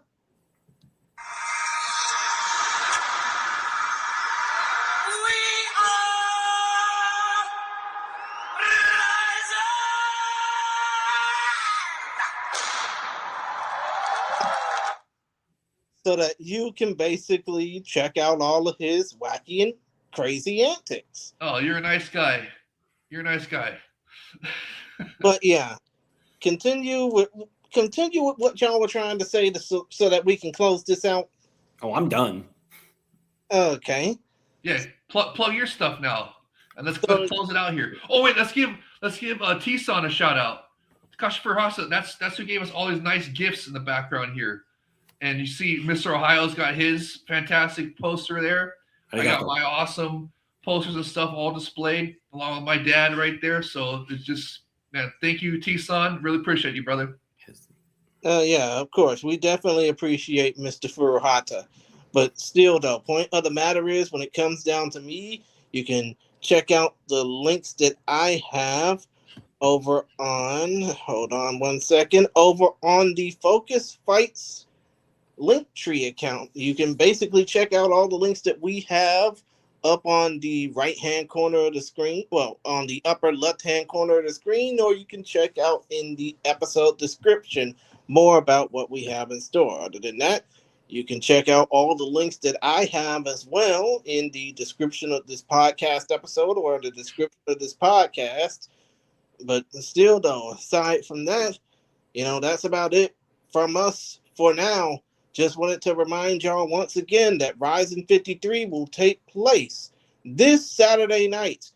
If you're basically wondering yourself into a drunken stupor, 1 Eastern, 10 p.m. Pacific on RIZIN.TV. Make sure you get the premium pass for $17, or if you want to be cheeky, get the standard pay-per-view for $20.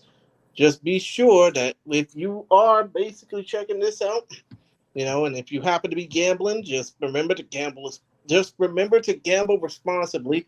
Always afford to have enough money on you that you can lose. And, shit. I am just sorry. I can't really... what am I trying to say? Oh, yeah, that's right. Again, we got more cards coming up. We got more interviews coming up. I do have my 2 interviews coming up with Ryan Cafaro and Katie Perez. That'll be shown in its entirety on YouTube tomorrow as of the recording of this video version of the podcast. If you want to listen to the audio version of them, they're available right now. Stop this damn episode and go listen to the previous Focus Fights audio episode that I did featuring Katie Perez, Ryan Cafaro, and a guy who will be fighting next week on the Jake Paul MMA undercard, Jake Fabian.